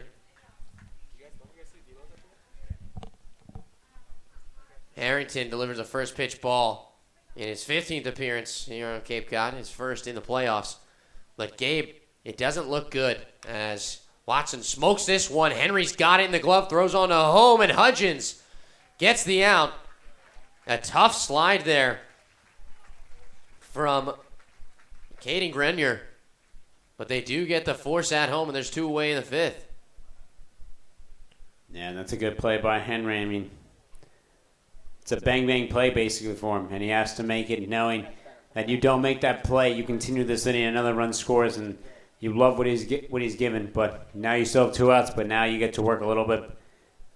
Here you still have to face the lefty in Gray, but the switching out for Gassman makes it look a little bit better there with Watson. Tristan Gray hitting .342 against right-handed pitching this season. And Gabe, we talked about it in the break, the move of bringing Harrington into the game instead of keeping the lefty in Gilbreth in against the lefty in, or the switch hitter in Watson. As Watson is hitting .214 against left-handers, but he's hitting .339 against righties. And you know what you said was dead on. Sometimes you just got to trust your big guys in the bullpen. And Harrington comes through here, now trying to come through for the last out of the 5th and leave the bases stranded for Falmouth, but he is in a hole here, 3-0 count to Tristan Gray. And that's Gassman's mentality. He's always going to go his guy before he looks at other stats, because in baseball alone, stats don't always make everything. Here's the 3-0 pitch. Fastball misses low. So the run does come across this time in Michael Gigliotti, and it's a 3-0 lead for the Commodores. Tough way for the run to come in, and it comes in with 2 outs in the inning. And that has been Hyannis' struggle in these playoffs so far, is letting runs with 2 outs. 41, Tyler Lawrence. Here's Tyler Lawrence. Base is still loaded. Lawrence takes a fastball, but it misses. Lawrence hitting .318 against righties this year. 5 home runs have come off of right-handed pitching, along with 18 RBIs. Got a chance to add to those totals. 1-0 pitch is fouled off out of play.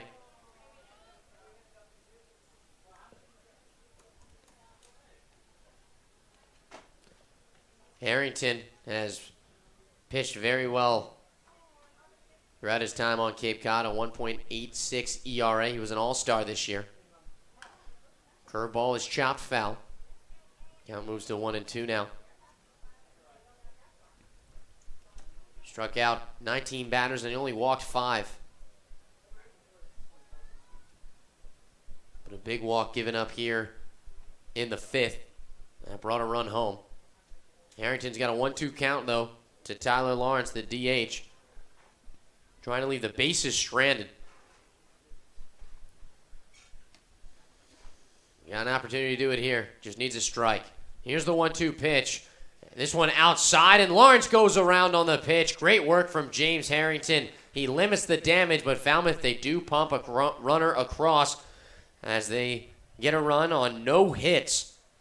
But they leave 3 base runners on in the inning. We move to the bottom half of the 5th. Hyannis still trying to get on the board here at Judy Scarafile Field in the Cape Cod Baseball League Network.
Bottom of the 5th, a 3-0 lead for the Commodores. Drake Habercorn to lead things off. Bottom of the lineup due up. Brady Singer has pitched 4 scoreless, only given up 2 hits. And Gabe, the Olympics. The opening ceremonies were last night. Things getting underway in Rio as USA men's basketball team up 78-40 against China, just blowing them out of the water. And under the news, the sky is blue. 1-1 pitch. Habercorn sends a chopper over to Gray. He will jog over to the bag. 1 out in the inning. I mean, come on. We're just waiting to get to the final round where they will likely play Spain, who's going to be their toughest opponent. And they'll blow and them probably out by win by 20. 20. Yeah. You know, that's just how it works nowadays with the USA men's basketball team. And there was some debate on that. I mean, there was some controversy. People asking, why do we send NBA players? And easy answer, because the Olympic Committee wanted them to.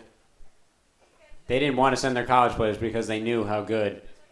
And then it ended up being that they decided to make the first year that they wanted to send your actual players was the Dream Team. Yeah. 1-0 pitch to Tanner Kerr. It's a 1-hopper to Greneur. Throws over to first. A stretch from Tristan Gray to get the out. 2 up and 2 down as the foul ball that Trey Habercorn hit. It was stuck up in the netting and it finally drops. Took a little bit, but gravity does its job. And that was a nice play there by Gray, stretching out there, and that's just really what the difference has been. I mean, Falmouth, they've put ones across in a couple of innings. Now fouls the first pitch off. Peter Zyla, the right fielder tonight, 0 for 1 on the day. Flew out to shorten his last at-bat.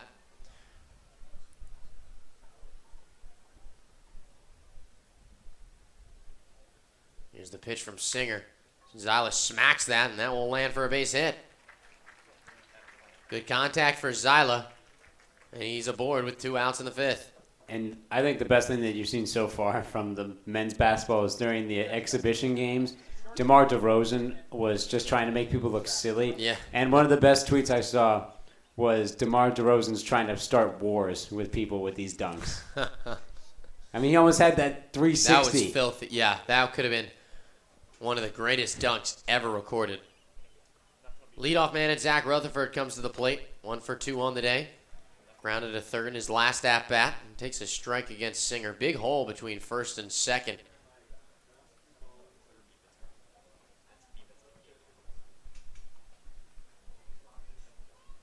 Singer takes a peek at Zyla first. Here's the pitch. It's a chopper to short. Renner will come up with it. He'll have a high flip over to second, barehanded by Lipput.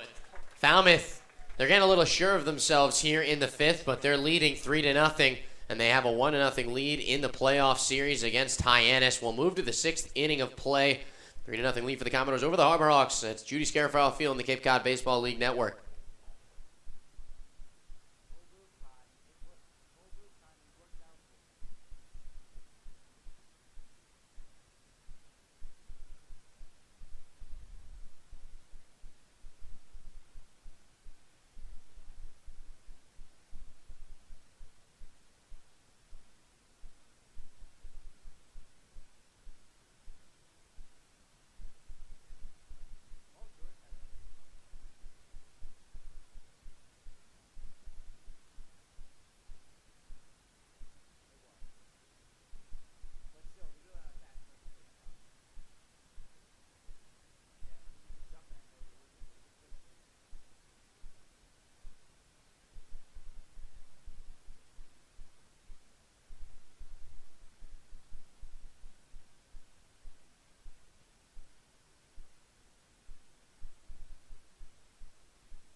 We've reached the 6th inning of play here at McKeon Park.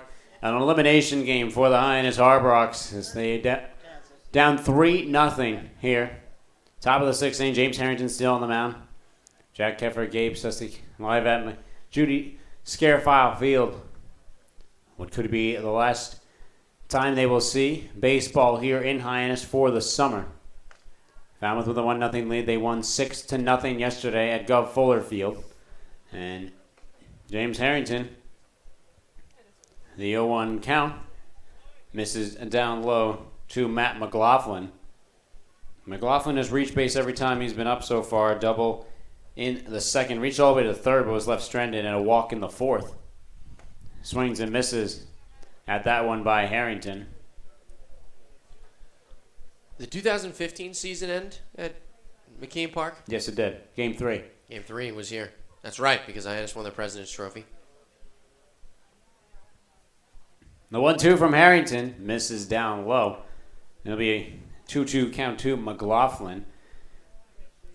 Harwich and Chatham will be playing Game 3. That one a little bit underway at 7:30, Jack. And Harwich with a 5-0 lead over the Angers, not hesitating to show their dominance, that they're still the best team on the Cape. Although Falmouth, in my mind, is the best team. Chatham winning that first game 3-1. An impressive first game win at White House Field. That one is lifted into left field. Habercorn dives in. He cannot make the grab. It will trickle all the way to the fence.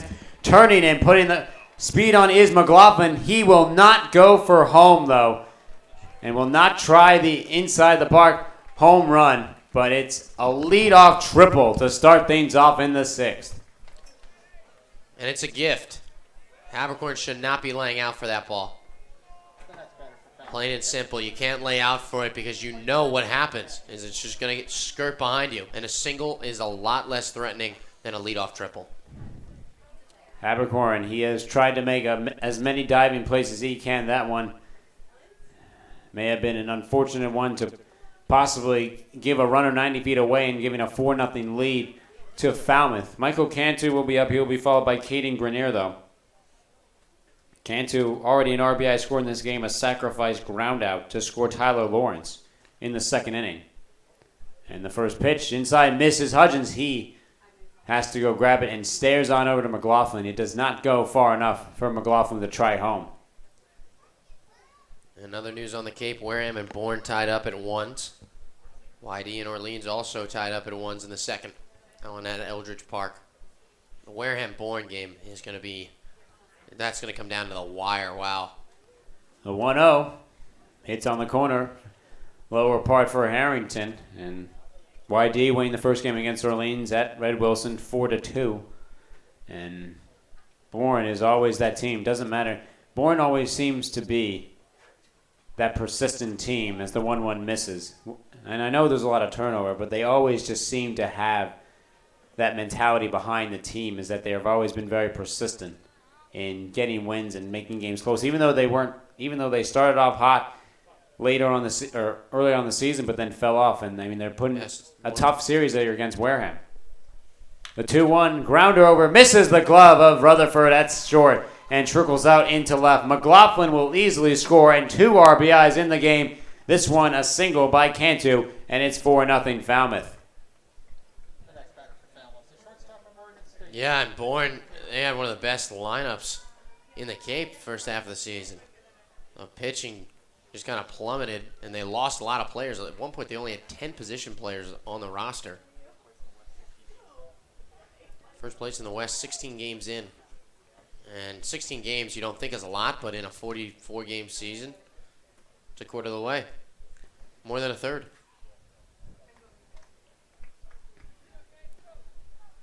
Harrington stares on over to first and now face Caden Grenier. And the first pitch, Grenier shows bunt. It pops up in the air. Hudgens reaches in, dives, and makes the grab as he slides in on the grass to put the first out in the inning. That's just a hustle play. Great work from Hudgens. The next batter for Falmouth. And the defense, aside, even with that diving miss by Trey Capricorn, the defense has done a great job to try and keep this game as close as they can. And now manager Gassman will come out and talk to James Harrington. This might be it. As we mentioned, Hyannis is going to throw the kitchen sink here at Falmouth to try and stay as close in this game as possible. And Gassman makes the slow walk out there after a nice play by Chris Hudgens.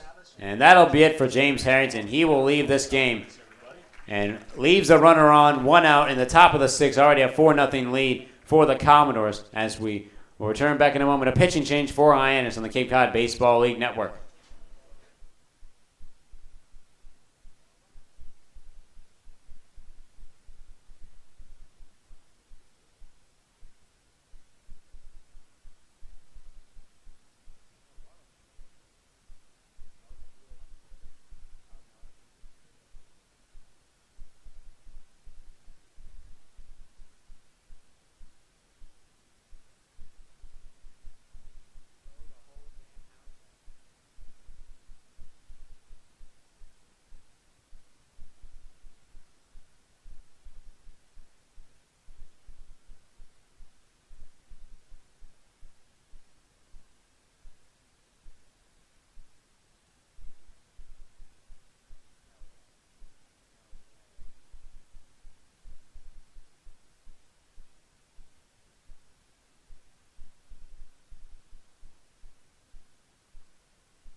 We return back here with 1 out in the top of the 6th inning. A runner on for Falmouth. They've already scored a run in this inning.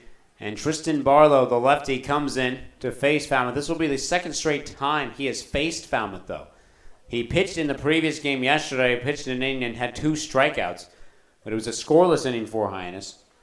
As well, not likely to use Dominic Labruto. First pitch off speed misses. And we mentioned about Ray Korn and how he likes to help these pitchers out. I mean, a big change here that we've at least noticed for Barlow is that normally when he's pitched earlier on during the season, as he kicks the 1-0 off speed and the curveball hits in for Gigliotti, he drops his entire left hand down when he comes through to start off his windup. But now he does not do that anymore. He keeps it pretty still as Gigliotti fouls that one and trickles over to the on-deck circle. And so we will see how this affects Barlow. I mean, also seems like his right arm has some motioning too, but the left arm is the most noticeable. He drops that one straight down and then comes through with it. The 1-2 to Gigliotti. The off-speed curve just misses in the corner. Barlow had a scoreless inning last night where he struck out 2 batters. Pitched really well against these lefties. Barlow kicks and delivers. Slow trickler over. Rutherford's going to have to scoop and make only 1 throw to first, but Gigliotti is too quick and gets there safely. You knew that was going to happen. Right off the bat, too. You knew it was going to be an infield hit because Gigliotti has got wheels.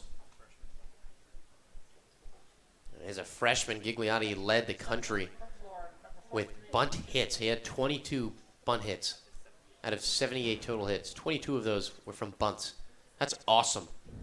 That describes my senior year of high school, except I had 4 bunt hits out of 8 hits, really. First pitch here into Deacon Liput. No sassy comment, Gabe? I mean, the fact that I didn't say anything might have been said enough. I can live with that.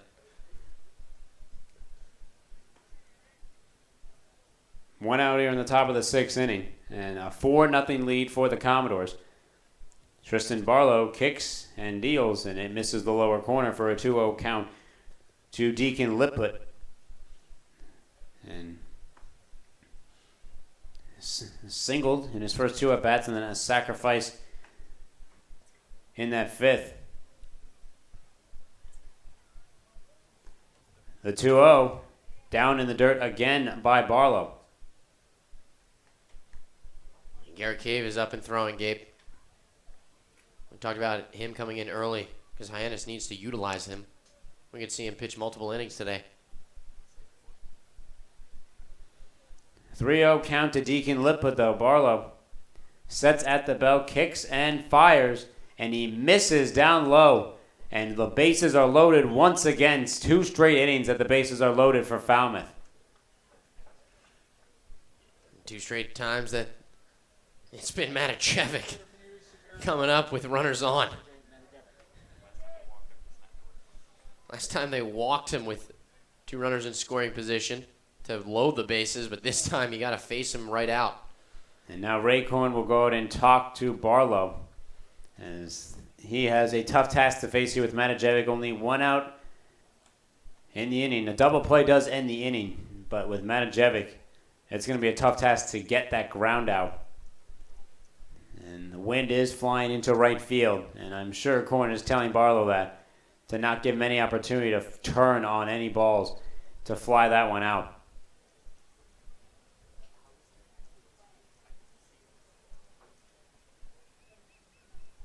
So Korn will have to retreat back to the dugout. Barlow and Hudgens talk a little bit, and Barlow's going to step way off the mound here and take a moment to gather himself. Yeah. For what might be a big at-bat here in this game, too. I mean, Falmouth, they're up 4-0, but anything more is kind of a bullet, a dagger, the final one. They already have 8 hits in the game. And 1 hit could be the big one here for J.J. Matajevic. First pitch from Barlow, right by the face of J.J.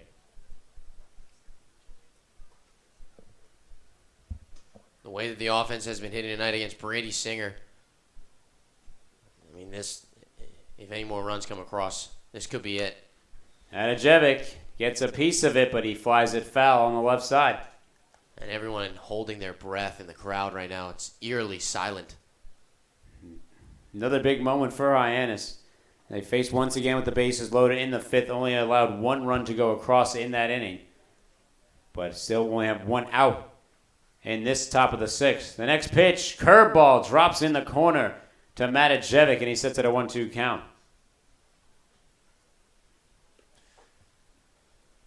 Now Barlow just needs to find the out pitch. Barlow sets, kicks, and delivers. Swing and a miss down low by Matijevic. And a huge strikeout here for Tristan Barlow to get 2 in the inning. Wow. Huge pitch. Great work from Barlow. I mean, you can't ask for anything else. And he's still got to get through Josh Watson. Although Watson hitting .214 against left-handers. Matijevic tonight, while he had a stellar performance yesterday, he's 0 for 3. Does have a sacrifice RBI, though. But that is a strikeout for him. That is only his 17th here on Cape in the short amount of time that he has been up here. I mean, he's been in 23 games, but that's only his 11th strikeout. But still, in the games that he has been in, that is a huge strikeout to gain here for Barlow. Now he only needs 1 out here in the inning, but now he still faces Josh Watson, who comes up now and Gassman is going to come out here, and that might be it for Tristan Barlow. He gets a reward by striking out J.J. Matijevic, and that'll be it. And Garrett Cave, we will see him enter the 6th to get the final out of the inning, and he will go up against Josh Watson. As we return back here, the bases are loaded in Falmouth, a 4-0 lead in the top of the 6th inning here in Game 2, an elimination game for Hyannis on the Cape Cod Baseball League Network.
Back here in the top of the 6th inning. 2 outs, bases are loaded, and a 4-0 lead already for the Falmouth Commodores, and Hyannis has sent out Garrett Cave, normally the closer for them, but he will come out here in the 6th inning, and this is where an opportunity where you throw your guy out to try and get the final out of this game.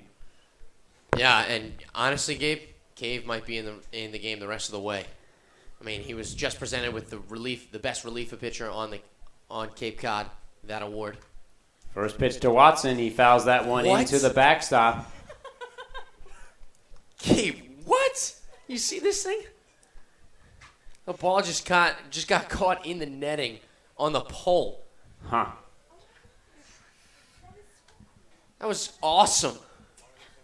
The 0-1 curveball hits in an 0-2 count to Josh Watson. Just wrapped it, It hit the screen and then wrapped around and just got stuck between the pole. 0-2 count for Cave. He sits at the belt. The bases are loaded. He kicks and fires, and that one is fouled off the mask of Hudgens. And Watson stays alive at an 0-2 count. 95 miles an hour. And this is part of senior guy, and this is also in a way for Watson. He's a switch hitter. He came into the at-bat thinking he's going to be in the right-handed batter's box, but now he has to switch over to the left side facing up against Cave. 2 outs in the inning. Garrett Cave kicks and fires a curveball, and it does not drop in the lower corner for ball 1.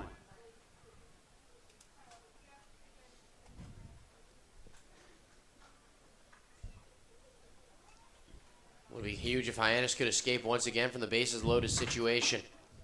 The pitch from Cave, swung on and missed, upstairs by Watson. Garrett Cave earns a strikeout to end the inning, and he strands the bases loaded for Falmouth as they hold only a 4-0 lead as we head to the bottom of the 6th inning here in Game 2 on the Cape Cod Baseball League Network.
Bottom of the 6th inning, and Hyannis is clean onto a 4-0 lead after a great job by Garrett Cave as Rogers gets a trickler over, bouncing high up in the air. McLaughlin throws over, and one quick out away is once again Michael Cantu is going over and high-fiving the dugout. That's awesome.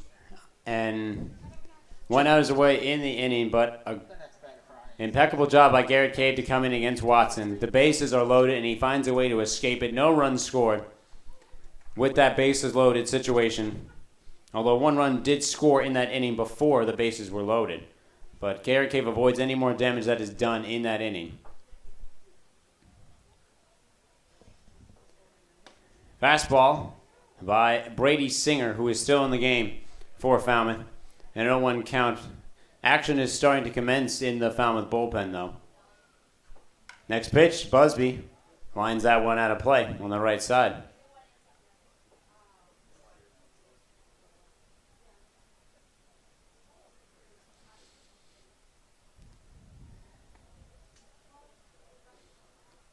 Singer's pitch is fouled away by Busby. Hits the backstop and trickles right back to Brady Singer, but he will simply toss it away to the dugout.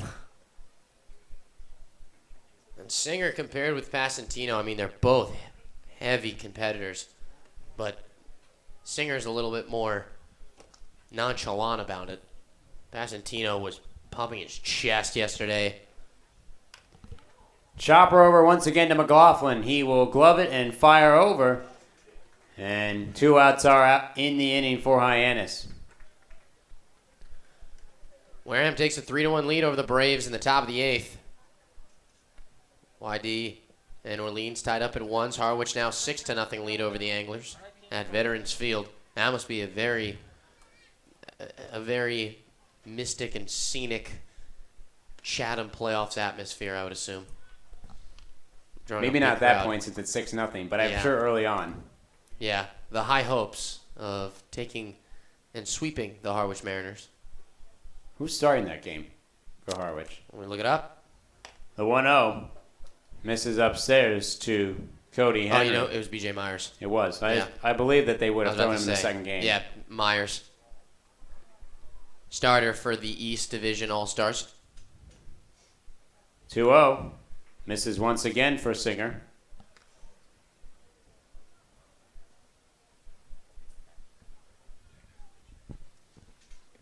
That game, that series will definitely go 3 games, I think, and then I think Harwich takes it. Next pitch hits for Singer and a 3-1 count to Henry. Chatham just does not have the pitching, really, to survive the series, let alone the playoffs. Henry lifts that one right into the glove, though, of Grenier at short. And a 1-2-3 inning for Brady Singer as we head to the 7th. His team leading 4-0 here on the Cape Cod Baseball League Network.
Top of the 7th inning.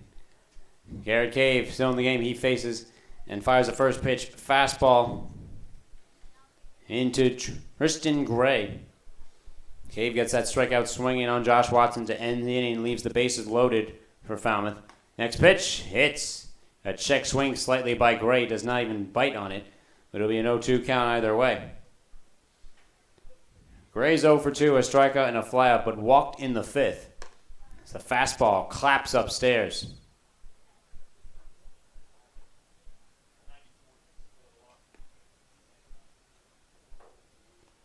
Cave sets at the bell.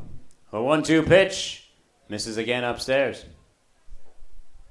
It'll be Gray followed by Tyler Lawrence, the DH, and Matt McLaughlin. 4-0 lead for the Commodores. The 2-2 check swing. They'll ask if he went, and yes, he does. Says third base umpire Tom Carey. And 1 out is away in the inning.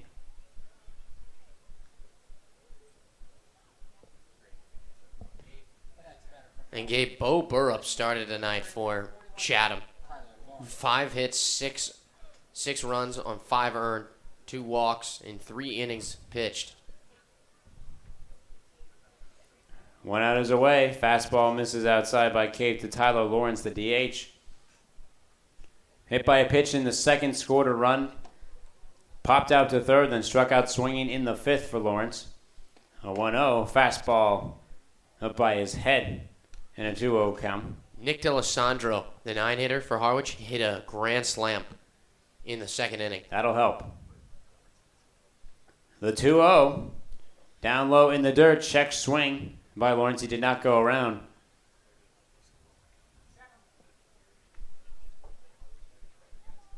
Cave sets at the belt. A pitch. Fastball right down Broadway.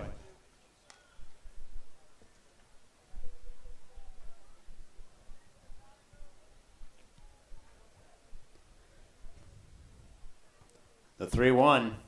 Down low in the corner. And a 1-out walk dealt to Tyler Lawrence.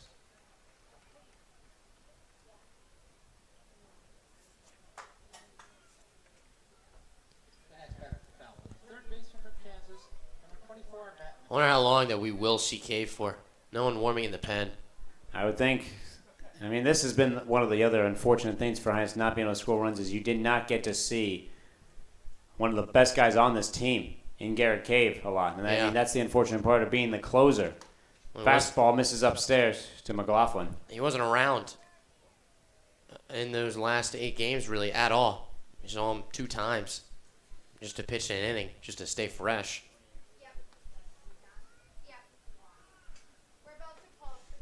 Cave from the belt deals and hits for strike 1.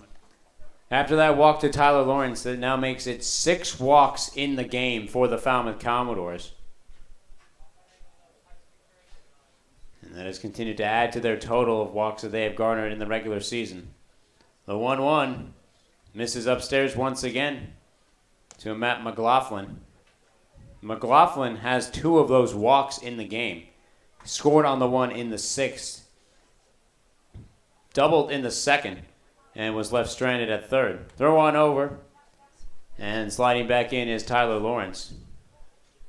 Gave USA winning 119-62 against China. Oh. The 2-1. Lined right over, but the diving play by Kerher. It pops out of his glove. But they say it happened with the transition to his throwing hand. But it puts 2 outs in the inning. An amazing play by one of the newcomers for Hyannis at second base. Okay, we've seen a lot of great plays tonight from Hyannis in the field. Other than the hiccup out in center, Cameron Este made a great diving grab out in left. Chris Hudgens with a great play. Tanner Kerher with that diving grab. These guys have shown that they want it, but they're facing the best pitching in the league. The best pitching really in the nation. The best amateur pitchers. Brady Singer's going to go in the first round. Probably top 10. Runner goes. Hudgens just holds it there for a strike to Cantu. Yeah, Garrett Cave is just his biggest flaw is he's slow to the plate. And with runners on base, makes it really easy for guys to steal against him. Lawrence, a big league already at second. The 0-1 pitch from Cave. Curveball hits the inside to Cantu. Cantu had that RBI single in his last plate appearance in the 6th.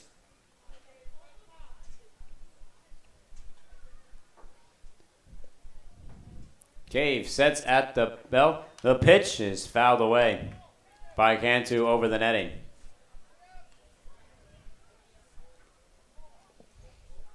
And we'll wait to see if Brady Singer returns in the 7th inning. I find it highly unlikely.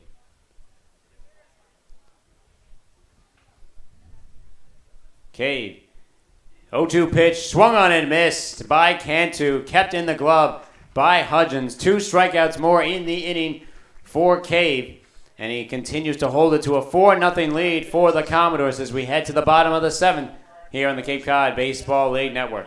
Curry College offers 14 NCAA Division III athletic teams in sports such as football, baseball, basketball, softball, hockey, soccer, lacrosse, tennis, cross country, and volleyball. Read about the success of the Curry Colonels and their championship teams. It's all online at www.curry.edu.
Bottom of the 7th inning. Falmouth leading 4-0. And a new pitcher will be on the mound here in Cole Sands out of Florida State. And participant for USA Baseball as well. And he steps in here, and this will be his 8th appearance. This will be his 7th appearance. He started 2 games, though. He's a 1.28 ERA, 2-0 record. 14 innings pitched, 7 hits, 18 strikeouts, and 5 walks. First pitch misses down low to Chris Hudgens for ball 1. But he played against Hyannis early on up here. He played here at McKeon Park. Only went 2 1/3 as Hudgens swings and misses upstairs with the fastball. And allowed 3 hits, 3 runs, only 1 of them earned, though. 1 walk and 2 strikeouts. That was the only game that Hyannis ended up winning, 6-3, back on June 28th. Hudgens pops that one high into the air. Gray moving over, still looking. He's called off, though, and making the grab is Lipwood, who came all the way from second. Yeah, and since Hyannis saw him on June 28th, Cole Sands has been fantastic. 1.28 ERA. Went to Team USA, was an alternate for them out of Florida State. And he came back right before the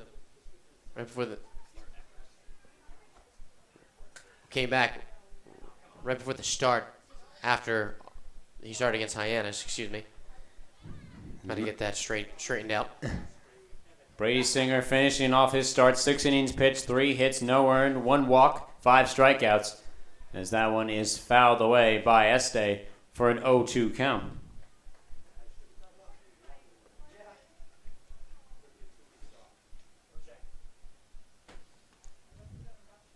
Cole Sands deals, and he misses inside on Este.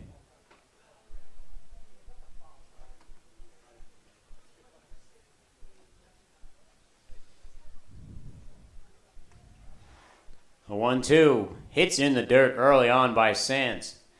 And a 2-2 count worked for Cameron Este. He's 0 for 2 so far this evening. He struck out in the second and a ground out to first.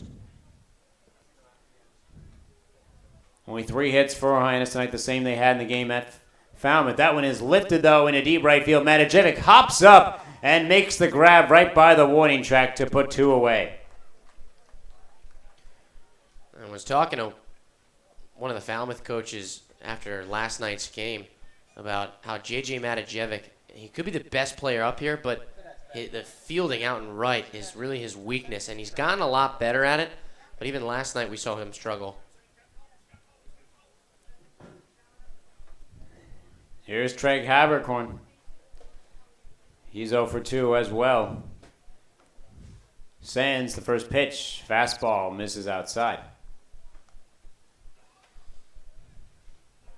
And the strangest thing for Matajevic, as Sands the 1-0, that one hits closer in for a 1-1 count, is that he is absolutely stellar up here. But when he goes to Arizona, it just does not seem to translate as much than being up here, as that one is fouled away back into the netting by Habercorn. Yeah, I mean, I think I don't really know how to explain it. Baseball? It's different than that. I think a lot of it has to do with rest. And granted, he's tired up here. Everybody is, because they just had a long season. But I mean, you're not going to classes and doing homework during the day. You're up here. You're relaxing. You're resting. Liner trickles right into center field for Habercorn. And he gets a 2-out base hit here in the bottom of the 7th.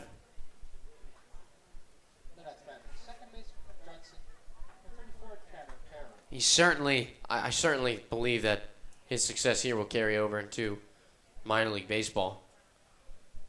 I mean, Wood Bat League, it just kind of clicks with Matajevic. He's facing tough pitching up here, and he's shelling it. First pitch hits outside to Tanner Kerr. He is 0 for 2, struck out looking in the second, grounded out to short in the 5th. Habercorn stands over at first. We will see if Gassman tries to Let him grab a base and put himself in scoring position. The pitch from Sands is called for strike 2. Matajevic would have been the batting champion if he had qualified for it. Cape League, you have to have 2.7 plate appearances per team game to qualify it. Average that at least. The 0-2, runner goes, misses outside. Throw over is lobbed too high by Cantu. And Habercorn, a stolen base here in the 7th. I feel like that's a little much. I mean, that's the official MLB stat. How somebody qualifies for statistics is you have to have 2.7 plate appearances per team game. I feel like that's too much. That's too high of a number in a 44-game season because it limits guys who aren't here because of outside factors they can't control. Matajevic, for example, he's played probably 27 games this year instead of 44, and he's been unbelievable while he's been here, but he just doesn't qualify for any of that because he hasn't been here long enough. I disagree with it because Arizona went to the College World Series. The 1-2 misses outside. I mean, he is one game away from a national championship. He may not even come up here if he wins that national championship. I think he would. I mean, he lost it.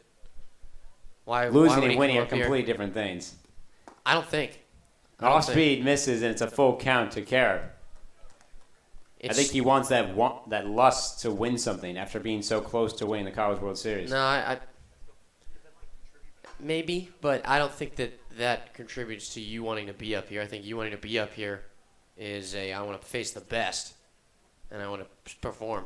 Payout pitch misses. Habercorn's going to try and steal third. He is called safe, though. A close play at third. McLaughlin cannot get the tag down, and it's a walk to Kerr, and runners are on the corners here with 2 outs in the bottom of the 7th.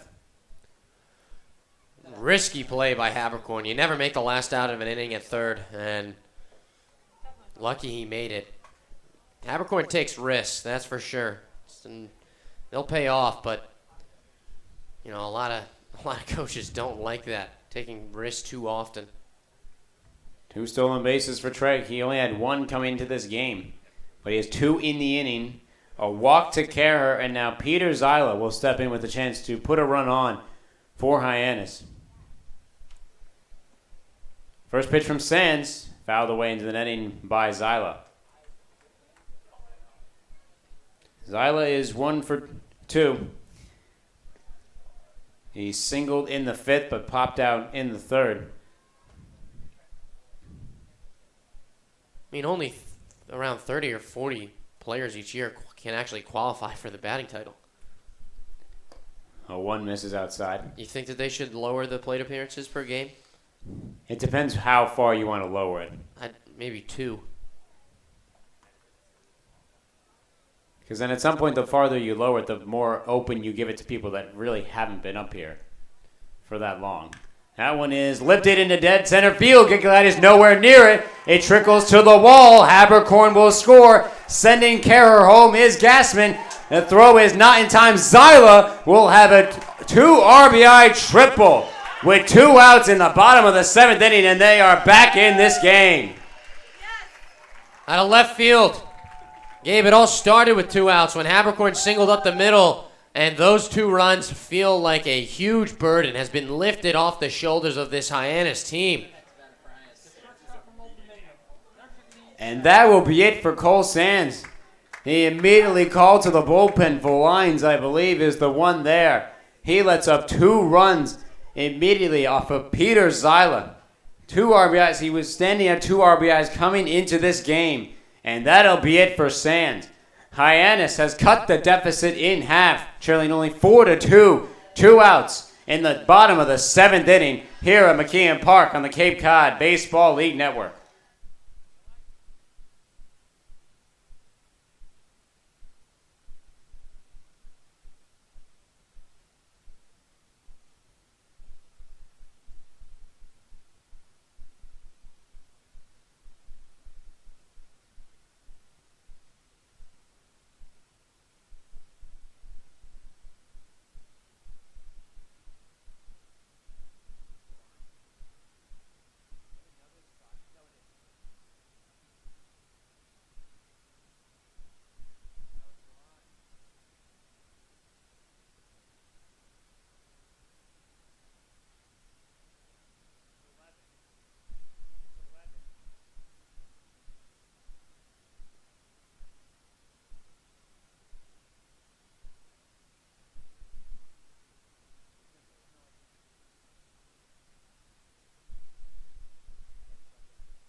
Back here with 2 outs in the bottom of the 7th inning, and Hyannis has clawed their way back into this game. A 2 RBI triple for Peter Zyla, scoring Trey Abercorn and Tanner Carrer. And that is it for Cole Sands. And now Stephen Valines steps in, and Rutherford chops one over. Gloving it is McLaughlin, makes the long throw over, and that'll do it. Valines, 1 pitch and 1 out. But Peter Zyla, the Duke Blue Devil, has given Hyannis life with 2 innings to go here at McKeon Park. 4-2, Falmouth leads on the Cape Cod Baseball League Network.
Top of the 8th inning, and Hyannis has cut back into this game. They trail 4-2 to the Falmouth Commodores here in Game 2, an elimination game for the Arbrocks. Garrett Cave still in for Hyannis. He will likely be in for the rest of the way. First pitch, fastball misses upstairs to Caden Grenier, who will lead things off. He will be followed by the top of the lineup, Gigliotti and Liput.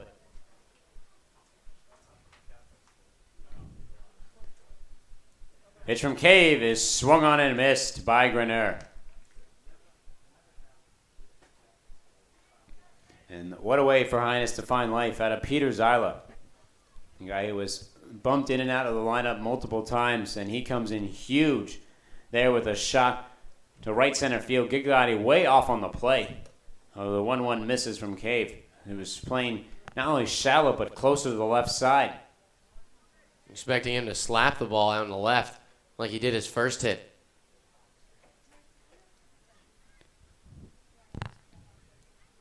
The 2-1 from Cave. Curveball almost nicks the shoulder of Grenier. He ducks out of the way of it, and it'll be a 3-1 count. Yeah, Sands just left the fastball over the middle.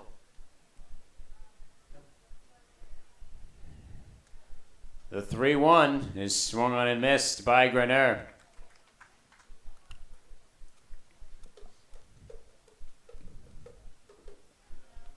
Caden Grenier 1 for 3 tonight. Chris Hudgens made a great play in Grenier's last at-bat, sliding catch as when he tried to bunt it. The payoff pitch is swung on and missed by Grenier. And another strikeout here in the game for Garrett Cave. He's got 4. The next batter for Falmouth. The center field for Lipscomb. Number 6, Michael Gigliotti. 4 and 6 batters faced.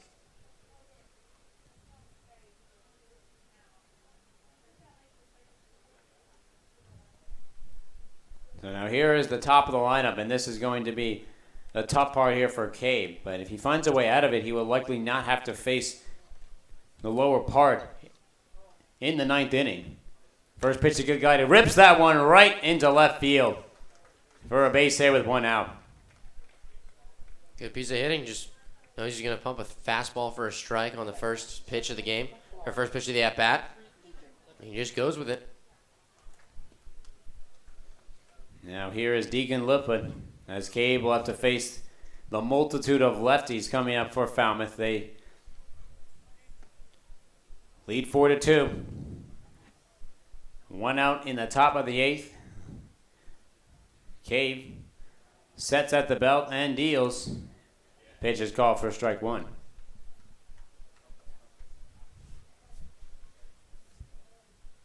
Lippett 2 for 3. 2 singles in the first and third innings, sacrificing the fifth, and then walked in the sixth.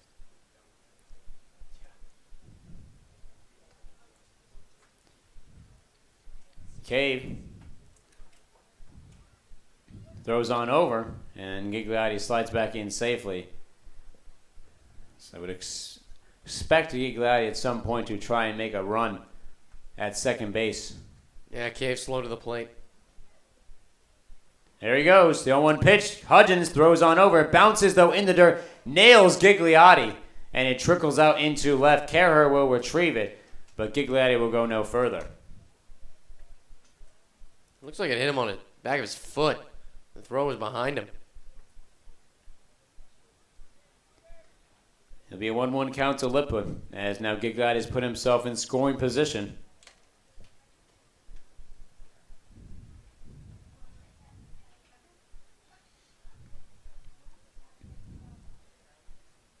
The 1-1 from Cave. Mitz is in the dirt. Hudgens is looking around for it. He's still looking. and Gigliotti didn't bite for it. I think he didn't know where that one that time was. I know. He didn't, but Gigliotti held up because he thought that Hudgens was trying to bait him again. That bait another Falmouth runner at least. Fool me twice. Yeah. He baited Lipput the first time in the third. The 2-1 swung on and missed upstairs as Lipput slams the barrel of his bat. Yeah, you can't give an inch to Garrett Cave. Swing at a high fastball that's out of the zone. Make it a 2-2 count instead of a 3-1. It's a big difference against the closer. Cave stares on into Hudgens, sets at the belt. Looks on over to second. The pitch, rattling over to Rutherford, gloves it, gathers and throws to first to get the second out of the inning as Gigliotti moves 90 feet away from home. And I think a big factor for Garrett Cave in learning and growing as a pitcher is that he does shy a little bit away from contact. And he shouldn't. He's got guys behind him. I mean, he throws the curveball there, and Lipput hits it hard up the middle, but Rutherford makes a good play on it. You know, Cave, he wants to strike everybody out. He wants to win the battle, but sometimes winning the battle is just fooling a guy on a pitch and letting him hit into an out. First pitch into Matajevic is called for strike one.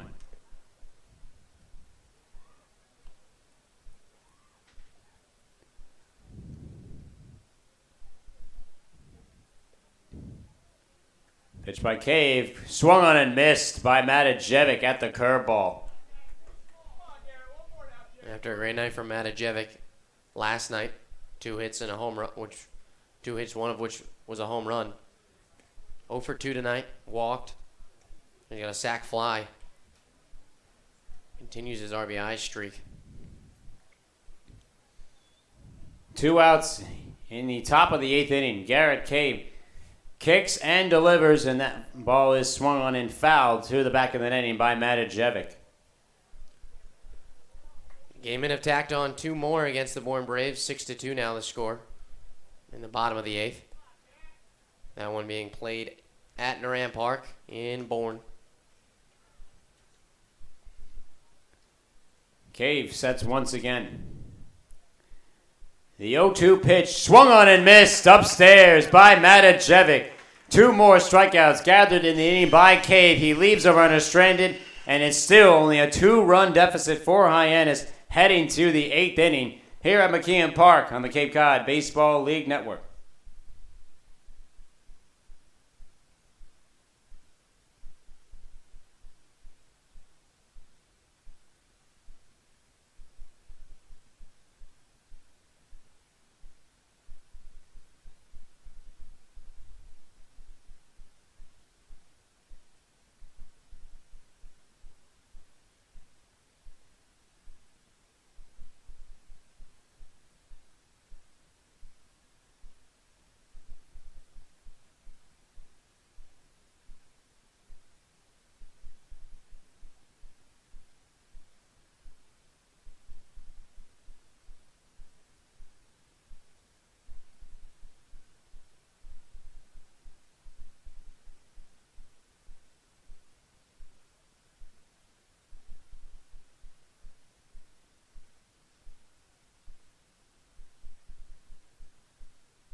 Bottom of the 8th inning.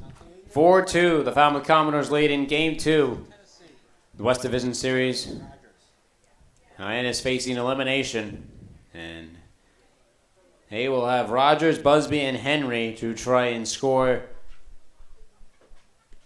a little more here, as they only have one more opportunity in the 9th.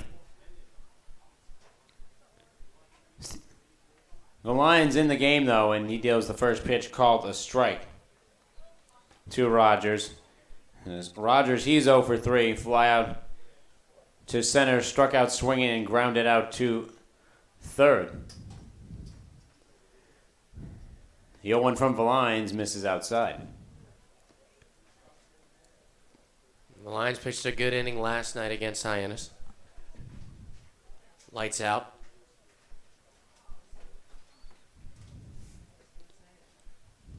The 1-1 to Rogers. Bloops that one over, and they're going to say it stays foul. Gray looked like he picked it up off of the line. That hit the line. How could they call it foul? That one hit the line. He picked it up. He saw that it was going to hit before it went over the line to keep it fair and get a quick, easy out. There was no way that ball was foul. New life for Rogers. The 1-2 trickles that one, goes foul on the third base side, and he stays alive in the at-bat.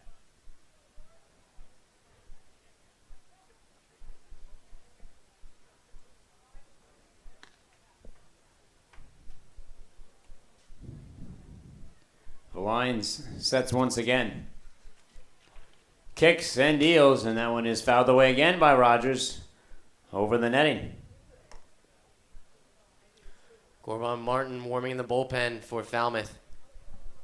The closer, who rivals Garrett Cave, probably was second on the list for that Reliever of the Year award. That went to Cave. The 1-2 once again. Call for strike 3 outside on Rogers. He is unhappy, and it's 1 out in the inning. Hey, ball don't lie. That's what they say, right? The designated hitter from Florida State, number 3, Dylan Busby. That's what Rasheed Wallace says. Different sport. Same concept. Same concept, bud. Same concept.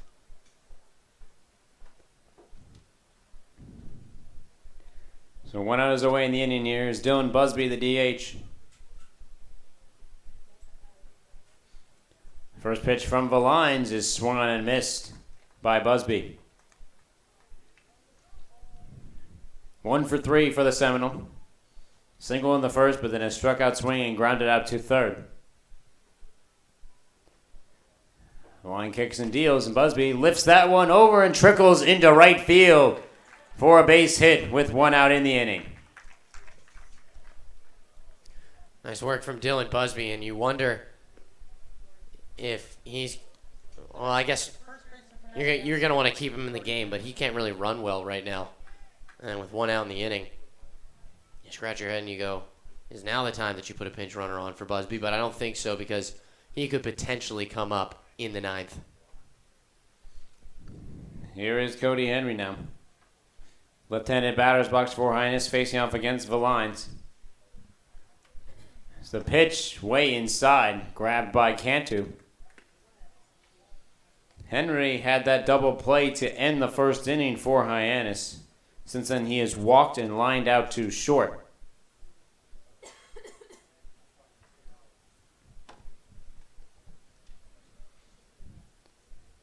Valines will motion Busby over to stay back at first.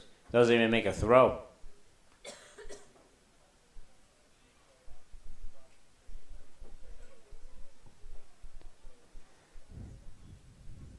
The 1-0 pitch hits inside to Henry.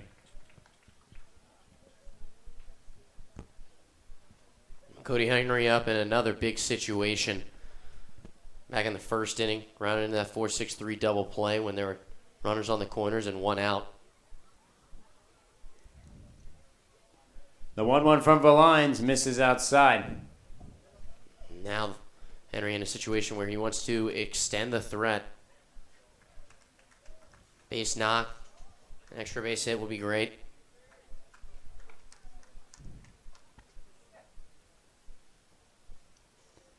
The Lines deals, and it hits in the lower corner to Henry in a 2-2 count.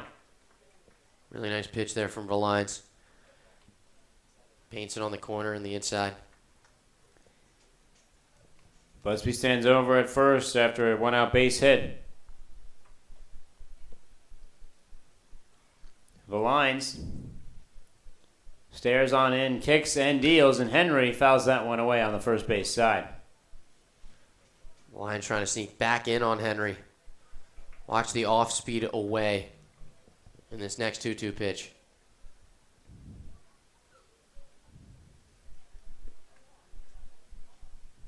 Henry steps back in. Valines shakes off a couple of pitches from Cantu, now sets. And the pitch is a dribbler over, reaching his Granary, flips it to second, throw to first, is in time.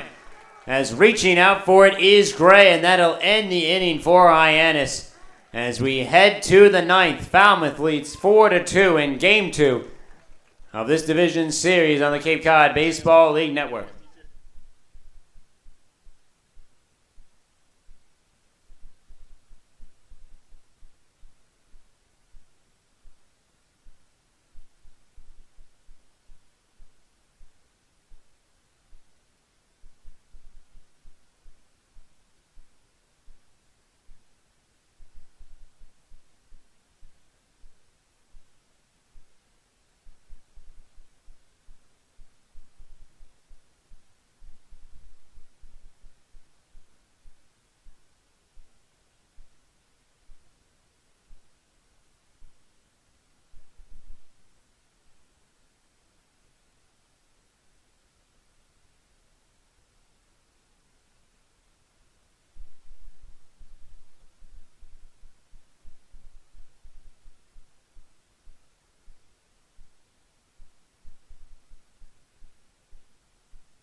We've reached the ninth inning of play here in Game 2. Hyannis and Falmouth, the Falmouth Commodores, leading 1-0 in the series. They lead 4-2 in this game. And Garrett Cave will be out to pitch the ninth. Here he is. He will face Josh Watson, Tristan Gray, and Tyler Lawrence, the DH for Falmouth. As the first pitch is swung and missed upstairs by Watson. Watson was the first batter that Cave faced back in the 6th inning, and he struck out swinging.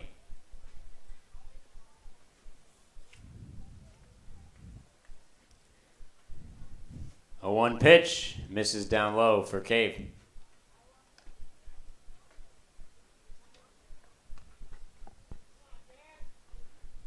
Cave's teammate Dominic Labruto is warming up in the bullpen along with Ivan Catino. A 1-1 fouled back to the netting by Watson. I guess you really would only bring him in if Cave allows Watson on. And then you bring in Labruto, the lefty, against Tristan Gray, a lefty. A 1-2 to Watson. Grounder over. Henry watches it go foul past the bag.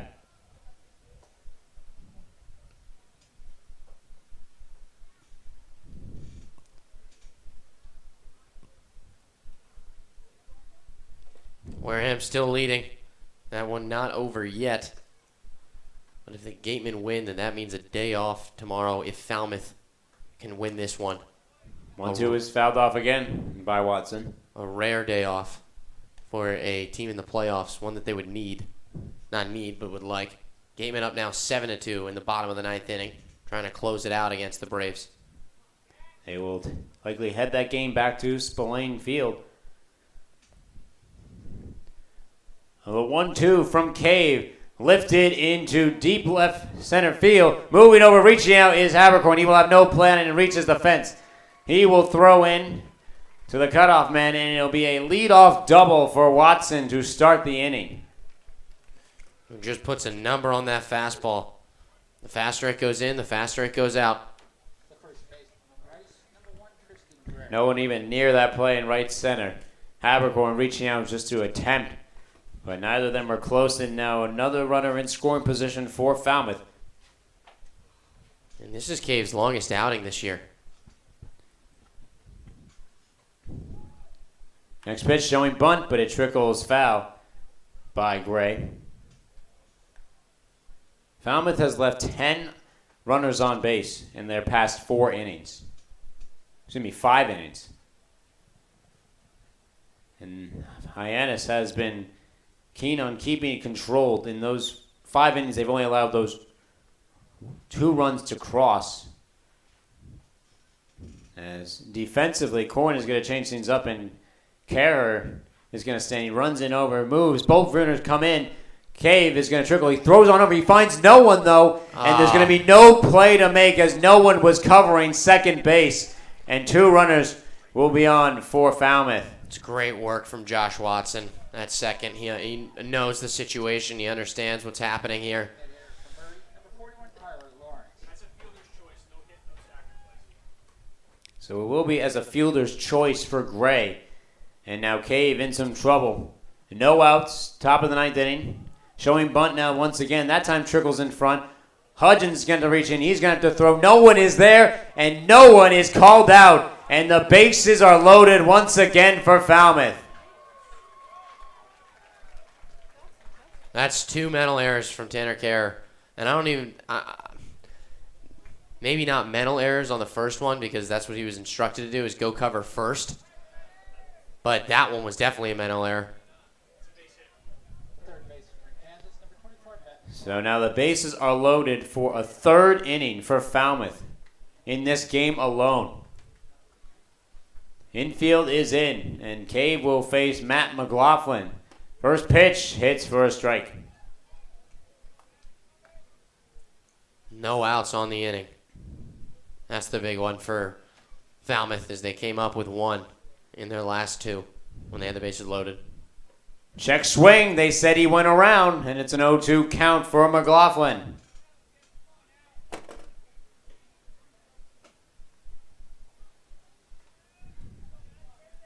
Bases are loaded. No outs in the top of the 9th. Cave sets at the belt. Kicks and delivers to McLaughlin, who swings and misses outside for the first out of the inning. Big strikeout for Garrett Cave there. Sets the tone. Texas, number 25, Michael Cantu. 2 batters reached that should not have in his mind. And now Michael Cantu will step up here in the right-handed batter's box. He is 1 for 4, 2 strikeouts in the game. One of them via Garrett Cave coming to the game in the 7th. First pitch to Cantu. Hits for a strike. And Gabe, now 6 of the 8 outs that Garrett Cave has recorded have been strikeouts. Ridiculous.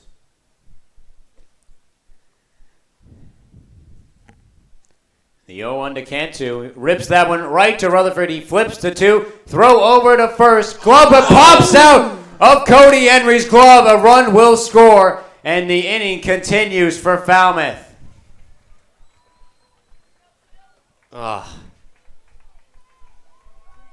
Again. And he's been solid with those all season.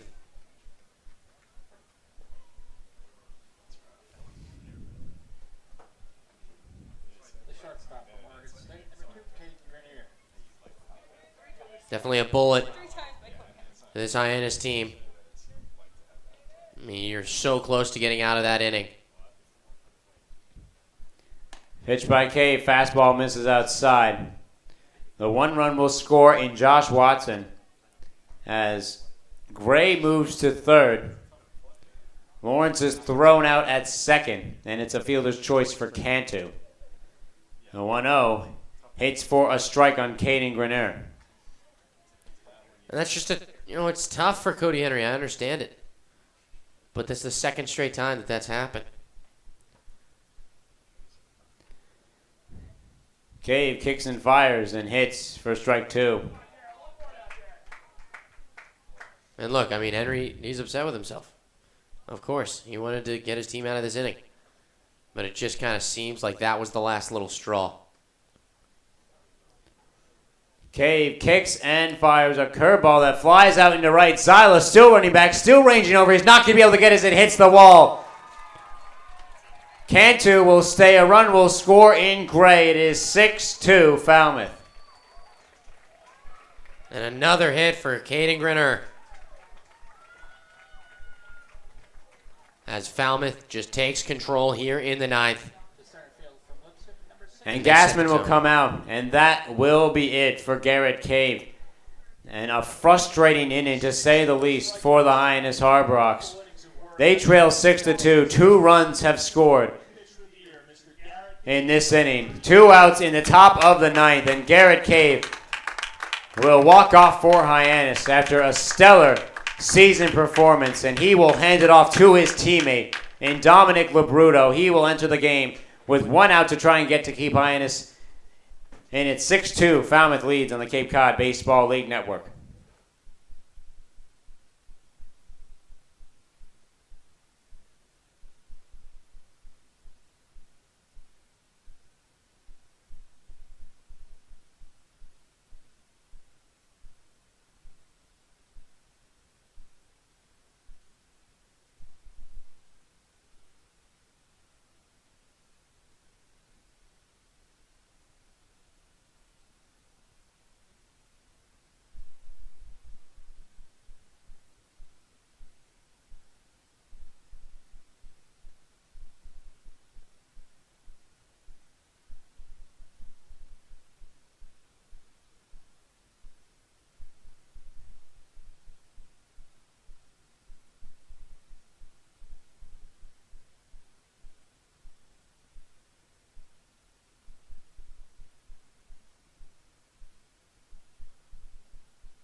We return back here in the top of the ninth inning.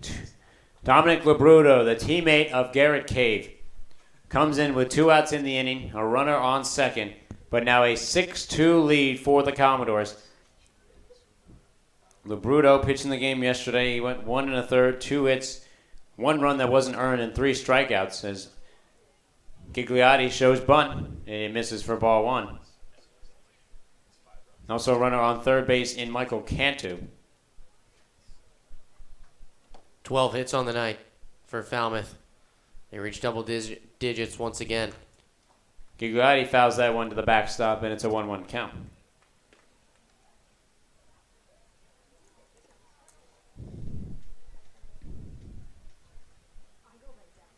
Gabe, that seems to just take the life out of everything that Peter Zyla did in that bottom half of the inning. A 1-1 off speed hits to Gigliotti. And granted, it started with just guys getting on base in bunt situations that Hyannis defensively didn't handle well. Labruto, the lefty, kicks and deals to Gigliotti, lines that one, hops and escapes into the outfield. Cantu will score, and coming in to score will be Grenier. 2 RBIs for Gigliotti, and it's 8-2 Falmouth.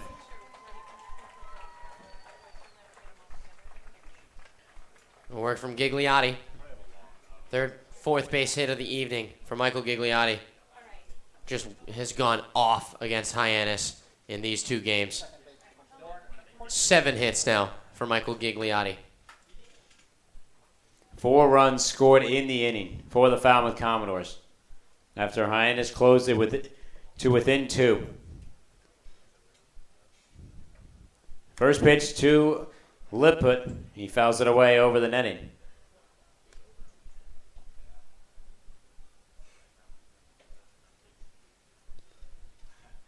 Labruto stares on in. This will be the 6th at-bat for Deacon Lipwood this evening. Pitch is swung on and missed in an 0-2 count. And Gabe Falmouth they're going to get the day off tomorrow against Wareham. Or excuse me, as Wareham will take on Bourne in that 3rd game, and that just adds to this team, gives them more energy. The 0-2 is swung on there, trickles in front. Hudgens will have the throw to first, and that'll do it.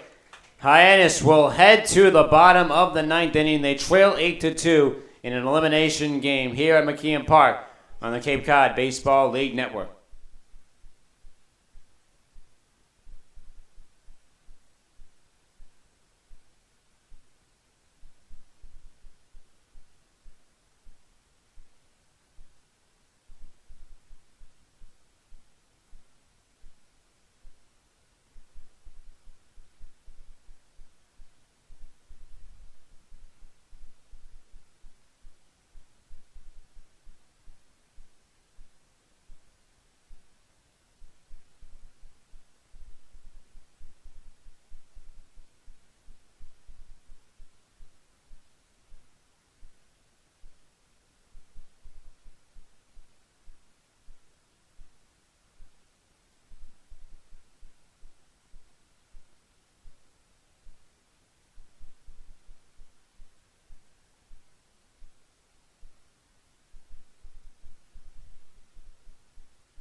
We've reached the bottom of the 9th inning. Last stand for the Hyannis Harbor Rocks to continue their season for one more game. They trail 8-2 to the Falmouth Commodores after putting 4 runs in the top of the 9th inning. And Corbin Martin will enter the game, the Texas A&M Aggie. It will be his 15th appearance, and it deals first pitch, misses to Chris Hudgens for ball 1. 0-1 record, a 1.15 ERA, 6 saves, the most for Falmouth, as Hudgens fouls that one away. 15 2/3, 8 hits, 3 walks, and 22 strikeouts for Martin. The 1-1 to Hudgens, fouls it in the same direction. And that one loss coming in his last appearance, which was at Bourne, where in the 9th inning he gave up 2 earned runs on 2 hits and a walk. And Bourne came back and won the game. The 1-2 called strike 3 on Hudgens, and 1 out is away in the inning. And Martin, like we mentioned earlier, he could have been the man to win the relief pitcher of the relief pitcher of the year award. I mean, those were the only 2 runs that he gave up all season in 14 appearances. First pitch into Cameron Este. Misses outside. He just didn't come up to the Cape in time. Had 15 2/3 innings pitched. Check swing. Called for a strike on Este.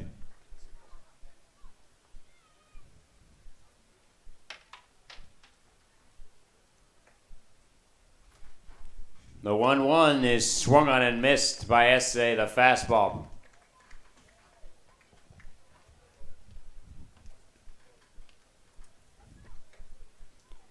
Martin kicks and delivers. Just misses upstairs in the corner. You know, if you're Cameron Este, I think that you look back on the season and you say, wow, I did well for myself. Won the home run derby. Made my way back in the lineup. Improved my swing. Got better defensively. I think Cameron Este had a great year. Martin, the 2-2 to Este, and he misses outside. Granted, he's got a lot of things that he needs to work on still, but the goal when you come home from the Cape is that you're better than when you came. Misses upstairs, and Este works a 1-out walk.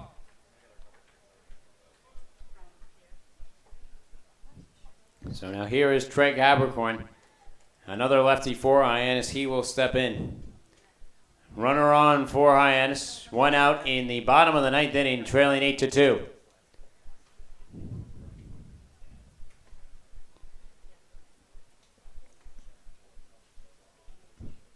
Abercorn is 1 for 3, a single in the 7th, and a run scored and 2 stolen bases in that 7th inning.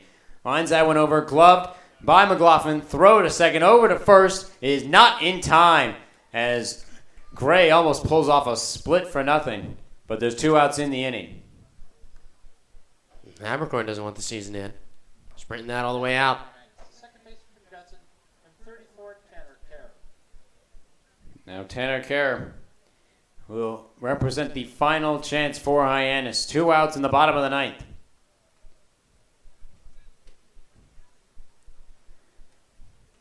Martin, first pitch, hit for a strike down low.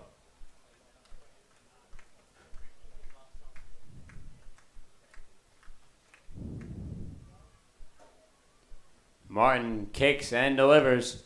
Fastball called for strike 2, and Hyannis is down to their final strike.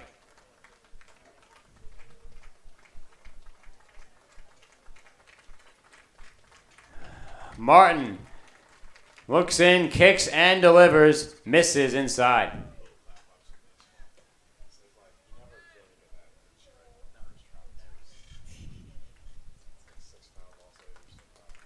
A 1-2 for Martin. Kicks and delivers, pops up in the air, out of play. And Kerr fighting this last at bat.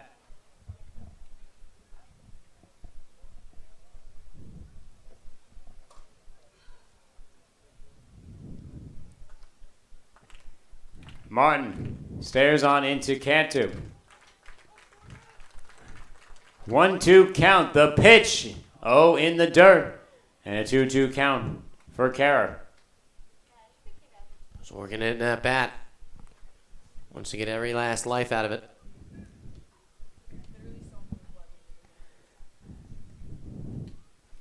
Martin sets up once again at the belt. Kicks and deals, swing and a miss. And that'll do it. The Falmouth Commodores move on to the West Finals, and the road ends here for the Hyannis Harbucks as they fall 8-2 to the Falmouth Commodores, and their season is over. Yeah, and they just couldn't keep up with the good hitting from Falmouth, and that's credit to a lineup that hasn't been hitting well at all lately, but it's also credit to one of the best pitchers who will get drafted in the first round in Brady Singer and Stephen Valines, also Corbin Martin coming in there. So look, Hyannis ran into the best pitching staff on the Cape, rival to Harwich, and they also ran into one of the best hitting teams efficiently. If I'm Hyannis, I'm proud of the way that the season went. I definitely, think strongly about the end of it, but you know what? These guys, they get to go home and they get to rest a little bit, and they deserve it. It was a tough season for the Harbocks. They lost 4 of their starting pitchers, 3 of them in a 1-2-3 session. They've lost men to injuries and other issues and reasons, and they struggled to kept alive. They stumbled into the playoffs, and as you mentioned, just have not found ways to score runs, but you've seen some great talent up here for Hyannis. You've seen the evolution of Garrett Cave, and you've seen Zach Rutherford blossom from what he was into a player, and you've seen a lot of guys grow up here. You've seen Jordan Rogers come up here and find ways to get things done for us. Cody Henry, even on that play, he was fantastic for them. Without him, they don't win a couple of games, and without him, they may not even be here in this Game 2 situation. No, Cody Henry was fantastic all season. A lot of these guys were just kind of happened that too many guys were in and out of the lineup all the time. I mean, the roster was rotating around all day, and every day it seemed like there were new guys, new faces in there, and that old faces were leaving. So, you know what? That kind of happens when you don't have the consistency that Falmouth does, where their roster from day one is really where it is right now. They didn't have many temps at all, and they didn't have anybody leave early. So, credit to this Falmouth Commodores team. They're the best team in the West Division, probably the best team right now on Cape Cod. Best of luck to them in the future. And Hyannis, it was a great season. Falmouth will move on to play the winner of Wareham and Bourne. But this will be it for Hyannis. The final score. But before we do that, I would like to thank both you, Jack, for being my broadcast partner for the summer. It was a great time calling these 44-plus games with you. It was all the time, man.